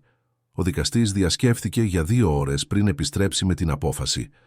Ο Ρόδης Καράς καταδικάστηκε σε 8 χρόνια φυλάκισης για απάτη κατ' εξακολούθηση, πλαστογραφία εγγράφων και εγκληματική οργάνωση. Η Πατρίτσια Βέργου έλαβε 7 χρόνια για τον ίδιο συνδυασμό εγκλημάτων. Όταν διαβάστηκε η απόφαση, δεν υπήρξαν εκρήξεις συναισθημάτων. Ο Ρόδης απλώς χαμήλωσε το κεφάλι. Η Πατρίτσια έκλεισε τα μάτια. Ήταν το τέλος όλων όσων είχαν χτίσει, της φήμης που χρειάστηκαν δεκαετίες για να καθιερώσουν. Ο Ροβέρτος παρακολούθησε τα πάντα χωρίς χαρά. Δεν υπήρχε ευχαρίστηση στο να βλέπεις παλιούς συνεργάτες να οδηγούνται έτσι. Μόνο μια βαθιά θλίψη για τη σπατάλη ζωών, που θα μπορούσαν να ήταν διαφορετικές. Βγαίνοντας από το δικαστήριο, βρήκε τη Μαριάννα και τη Σοφία να περιμένουν έξω. «Πώς πήγε?» Καταδικάστηκαν. 8 και 7 χρόνια. Η Σοφία κοίταξε το Ροβέρτο με εκείνη την ωριμότητα που τη χαρακτήριζε. «Λυπάστε για αυτούς». «Λυπάμαι, όχι για την καταδίκη που ήταν δίκαιη, αλλά για το γεγονός ότι επέλεξαν αυτόν τον δρόμο. Είχαν τόσες δυνατότητες να κάνουν το καλό, αλλά επέλεξαν την απληστία. Ναι, και τώρα θα πληρώσουν γι' αυτό. Μερικές εβδομάδες αργότερα συνέβη κάτι απρόσμενο. Η Σοφία έλαβε ένα γράμμα. Ήταν από τον Ρόδη γραμμένο στο χέρι από τη φυλακή. Δίστασε πριν το ανοίξει, αλλά η περιέργεια νίκησε. Το γράμμα ήταν εκπληκτικά ειλικρινές. Ο Ρόδης παραδεχόταν τα λάθη του, αναγνώριζε το θάρρος της Σοφίας και τελείωνε με ένα παράξενο αίτημα. Θα ήθελε να τον επισκεφτεί στη φυλακή. Ήθελε να καταλάβει πώς ένα 15χρονο κορίτσι είχε την ηθική δύναμη που αυτός, με όλη την εμπειρία της ζωής του, δεν ανέπτυξε ποτέ. Η Σοφία έδειξε το γράμμα στη μητέρα της και στο Ροβέρτο και οι δύο σοκαρίστηκαν. «Δεν χρειάζεται να πας, Σοφία. Αυτός ο άντρας σε απείλησε». Αλλά η Σοφία σκέφτηκε για πολλή ώρα. «Θέλω να πάω. Όχι για αυτόν, αλλά για μένα. Θέλω να καταλάβω πώς κάποιος φτάνει σε αυτό το σημείο. Ίσως αυτό με βοηθήσει να μην χάσω ποτέ τον δρόμο μου». Ο Ροβέρτος κοίταξε τη Μαριάννα, η οποία έγνεψε αργά. «Αν θέλεις να πας, θα έρθω μαζί σου». Το επόμενο Σάββατο, ο Ροβέρτος, η Σοφία και η Μαριάννα οδήγησαν μέχρι το σοφρονιστικό κατάστημα όπου ο Ρόδης εξέτειε την ποινή του. Το περιβάλλον ήταν καταπιεστικό, γεμάτο μεταλλικές πύλες, ένοπλους φρουρούς και μια απτή αίσθηση απελπισίας. Ο Ρόδης εμφανίστηκε από την άλλη πλευρά του τζαμιού, φορώντας την πορτοκαλί στολή της φυλακής. Έμοιαζε να έχει γεράσει χρόνια μέσα σε λίγους μόνο μήνες. Βλέποντας τη Σοφία, τα μάτια του γέμισαν δάκρυα. Μέσω του τηλεφώνου που επέτρεπε την επικοινωνία, μίλησε με σπασμένη φωνή. «Ευχαριστώ που ήρθες. Δεν πίστευα ότι θα ερχόσουν. Παραλίγο να μην έρθω, αλλά πρέπει να καταλάβω κάτι. Πώς φτάσατε σε αυτό το σημείο? Πώς κάποιος που είχε τόσα πολλά επέλεξε να τα χάσει όλα?» Ο Ρόδης πήρε μια βαθιά ανάσα, σκουπίζοντας τα δάκρυα με το πίσω μέρος του χεριού του. «Απληστία, Σοφία. Καθαρή απληστία. Πάντα ήθελα περισσότερα. Πάντα πίστευα ότι άξιζα περισσότερα. Και όταν περνάς όλη σου τη ζωή πιστεύοντας ότι ο κόσμος σου χρωστάει κάτι, γίνεσαι ικανός για οτιδήποτε προκειμένου να πάρεις αυτό που νομίζεις ότι είναι δικό σου. Αλλά είχατε τόσα πολλά. Ήσασταν συνέτεροι σε μια εταιρεία δισεκατομμυρίων. Και αυτό ποτέ δεν ήταν αρκετό, γιατί δεν συνέκρινα αυτό που είχα με αυτό που δεν είχα πριν. Το συνέκρινα με αυτό που είχε ο Ροβέρτος, και αυτός ο φθόνος με κατέτρωγε». Η Σοφία κοίταξε αυτόν τον συντετριμμένο άνθρωπο και ένιωσε ένα μείγμα ήκτου και αποφασιστικότητας. «Μπορεί να χάσατε τα πάντα, αλλά τουλάχιστον μάθατε κάτι. Θα χρησιμοποιήσω αυτό το μάθημα. Θα θυμάμαι κάθε μέρα ότι η αληθινή επιτυχία δεν είναι να έχεις περισσότερα από τους άλλους, αλλά να κάνεις το καλό με ό,τι έχεις». Ο Ρόδης χαμογέλασε θλιμμένα. «Είσαι 15 χρονών και είσαι ήδη πιο σοφή από ό,τι υπήρξα ποτέ. Φρόντισε αυτή τη σοφία, Σοφία. Μην αφήσεις τον κόσμο να σε διαφθείρει». «Δεν θα τον αφήσω». Βγαίνοντας από τη φυλακή, η Σοφία ήταν ήσυχη, επεξεργαζόμενη τα πάντα. Ο Ροβέρτος έβαλε το χέρι του στον ώμο της. «Είσαι καλά. Είμαι. Ήταν δύσκολο, αλλά απαραίτητο. Τώρα καταλαβαίνω καλύτερα τη σημασία του να μην χάνω ποτέ τις αξίες μου». Οι μήνες μετατράπηκαν σε έναν χρόνο. Το Ινστιτούτο Σοφία Ιωάννου άνθησε, προσφέροντας υποτροφίες σε περισσότερους από 50 νέους στον πρώτο κύκλο. Η Σοφία συνέχισε στο ιδιωτικό σχολείο, αλλά τώρα με αληθινούς φίλους που τη σέβονταν για αυτό που ήταν. Η ομάδα μελέτης που είχε δημιουργήσει ο Πέτρος επεκτάθηκε και η Σοφία είχε μια ιδέα. Πρότεινε να ανοίξουν την ομάδα και σε μαθητές από δημόσια σχολεία, δημιουργώντας μια γέφυρα μεταξύ διαφορετικών πραγματικοτήτων. Παραδόξως, η ιδέα έγινε δεκτή με ενθουσιασμό. Η Δάφνη, που για μήνες ήταν η μεγαλύτερη ανταγωνίστρια της Σοφίας, είχε μια απρόσμενη μεταμόρφωση. Ο πατέρας της, ο τραπεζίτης, αντιμετώπισε σοβαρά οικονομικά προβλήματα και η οικογένεια αναγκάστηκε να μειώσει δραστικά το βιωτικό της επίπεδο. Ξαφνικά, η Δάφνη βρέθηκε στην άλλη πλευρά, αντιμετωπίζοντας τις ίδιες προκαταλήψεις που προηγουμένως κατήθυνε σε άλλους. Ήταν η Σοφία που την κάλεσε στην ομάδα μελέτης, απλώνοντας το χέρι σε κάποια που ποτέ δεν της είχε προσφέρει τίποτα άλλο εκτός από σκληρότητα. Η Δάφνη, ταπεινωμένη αλλά ευγνώμων, δέχτηκε και σιγά σιγά μια απίθανη φιλία άρχισε να διαμορφώνεται. Η Μαριάννα, παρατηρώντας όλα αυτά, ένιωθε μια περηφάνεια τόσο μεγάλη που μερικές φορές πονούσε σωματικά. Η κόρη της γινόταν ακριβώς η γυναίκα που πάντα ονειρευόταν να γίνει, δυνατή, συμπονετική, δίκαιη και απίστευτα θαραλέα. Ο Ροβέρτος, από την πλευρά του, αναδιάρθρωσε πλήρως την Παπαντάκη Στεκ. Εφάρμοσε πολιτικές ριζικής διαφάνειας, δημιούργησε προγράμματα συμμετοχής στα κέρδη για όλους τους υπαλλήλους και καθιέρωσε έναν αυστηρό κώδικα δεοντολογίας. Η εταιρεία όχι μόνο επιβίωσε από το σκάνδαλο, αλλά ευημέρισε, προσελκύοντας ταλέντα που ήθελαν να εργαστούν σε ένα μέρος που εκτιμούσε την ακεραιότητα πάνω από το κέρδος. Και τότε ήρθε η μέρα που θα άλλαζε τα πάντα ξανά. Η Σοφία προσκλήθηκε να μιλήσει σε μια εθνική εκδήλωση για την εκπαίδευση και τις ευκαιρίες.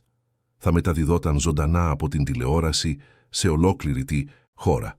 Το βράδυ πριν από την εκδήλωση, η Σοφία μόλις που κατάφερε να κοιμηθεί. Η Μαριάννα κάθισε στην άκρη του κρεβατιού της. «Είσαι νευρική, τρομοκρατημένη. Θα με παρακολουθούν εκατομμύρια άνθρωποι. Και όλοι τους πρέπει να ακούσουν ό,τι έχεις να πεις. Κι αν ξεχάσω τα λόγια μου κι αν κολλήσω». Η Μαριάννα χαμογέλασε, χαϊδεύοντας τα μαλλιά της κόρης της. «Τότε θα πάρεις μια βαθιά ανάσα και θα θυμηθείς γιατί το κάνεις αυτό. Δεν είναι για σένα. Είναι για όλα τα αόρατα παιδιά που πρέπει να ξέρουν ότι έχουν αξία. Έχεις δίκιο». Την ημέρα της εκδήλωσης, το θέατρο ήταν γεμάτο. Η Σοφία, φορώντας ένα απλό αλλά κομψό μπλε φόρεμα, περίμενε στα παρασκήνια. Ο Ροβέρτος και η Μαριάννα ήταν στην πρώτη σειρά, ενθαρρύνοντάς την.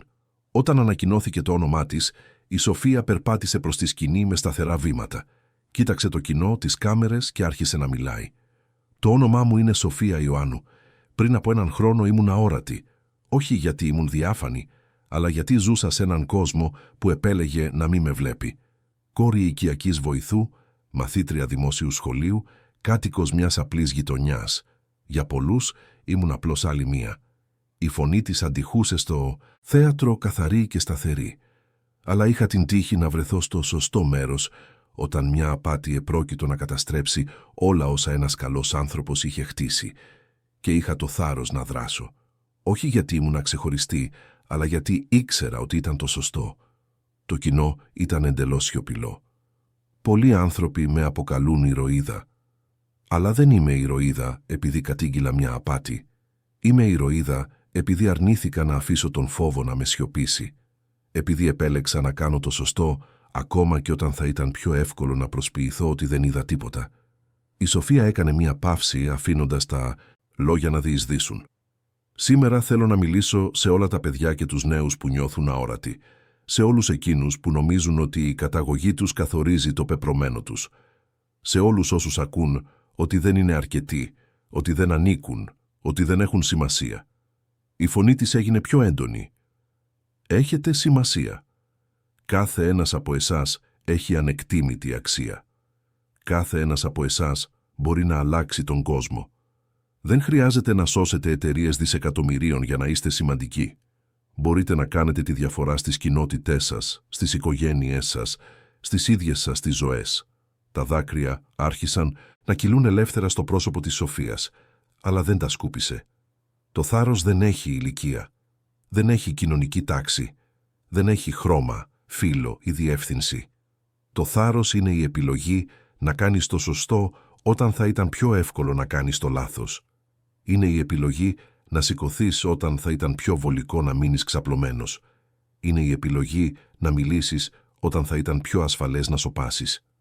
Το κοινό άρχισε να χειροκροτεί, αλλά η Σοφία σήκωσε το χέρι της ζητώντας σιωπή. «Θέλω να ολοκληρώσω με μια πρόκληση. Για καθέναν από εσάς που με παρακολουθεί τώρα, κοιτάξτε γύρω σας. Δείτε τους ανθρώπους που συνήθως αγνοείτε. Την καθαρίστρια, τον διανομέα, την ταμεία του σούπερ μάρκετ, τον άστεγο. Δείτε αυτούς τους ανθρώπους. Δείτε τους πραγματικά, γιατί καθένας από αυτούς έχει μια ιστορία. Καθένας από αυτούς έχει σημασία και καθένας από αυτούς μπορεί να κρύβει μέσα του τη λύση σε ένα πρόβλημα που δεν ξέρετε καν ότι έχετε». Η Σοφία πήρε μια βαθιά ανάσα πριν από τα τελευταία λόγια. «Πριν από έναν χρόνο ήμουν αόρατη. Σήμερα μιλάω σε μια ολόκληρη χώρα. Όχι γιατί είμαι ξεχωριστή, αλλά γιατί κάποιος επέλεξε να με δει. Κάποιος επέλεξε να πιστέψει σε μένα. Κάντε το αυτό για κάποιον. Δείτε έναν αόρατο άνθρωπο και δείξτε του ότι έχει σημασία. Δεν έχετε ιδέα για τη μεταμορφωτική δύναμη που έχει αυτό». Τα χειροκροτήματα εξεράγησαν. Ολόκληρο το κοινό σηκώθηκε σε μια επευφημία που κράτησε λεπτά. Η Μαριάννα έκλαιγε ανοιχτά αγκαλιασμένη στον Ροβέρτο, που είχε επίσης υγρά μάτια. Η Σοφία κατέβηκε από τη σκηνή και αμέσως την αγκάλιασε η μητέρα της. «Ήσουν τέλεια, κόρη μου. Τέλεια». Ο Ροβέρτος της αγκάλιασε και τις δύο. «Άλλαξες πολλές ζωές σήμερα, Σοφία, συμπεριλαμβανομένης και της δικής μου, ξανά». Τις επόμενες μέρες η ομιλία της Σοφίας έγινε viral. Κοινοποιήθηκε εκατομμύρια φορές στα μέσα κοινωνικής δικτύωσης. Σχολεία άρχισαν να τη χρησιμοποιούν ως εκπαιδευτικό υλικό. Εταιρείες εφάρμοσαν προγράμματα ένταξης εμπνευσμένα από τα λόγια της. Αλλά ο βαθύτερος αντίκτυπος ήταν στους απλούς ανθρώπους. Εκατοντάδες χιλιάδες μηνύματα έφτασαν από νέους που έλεγαν ότι η ομιλία είχε αλλάξει τη ζωή τους. Ότι για πρώτη φορά ένιωσαν ότι είχαν σημασία. Ότι είχαν αξία. Και έτσι, το κορίτσι που κάποτε ήταν αόρατο έγινε η φωνή όλων των αόρατων. Όχι γιατί ήθελε φήμη ή αναγνώριση, αλλά γιατί κατάλαβε ότι η ιστορία της θα μπορούσε να δώσει ελπίδα σε άλλους. Ο Ροβέρτος αναδιάρθρωσε πλήρως και τη δική του ζωή.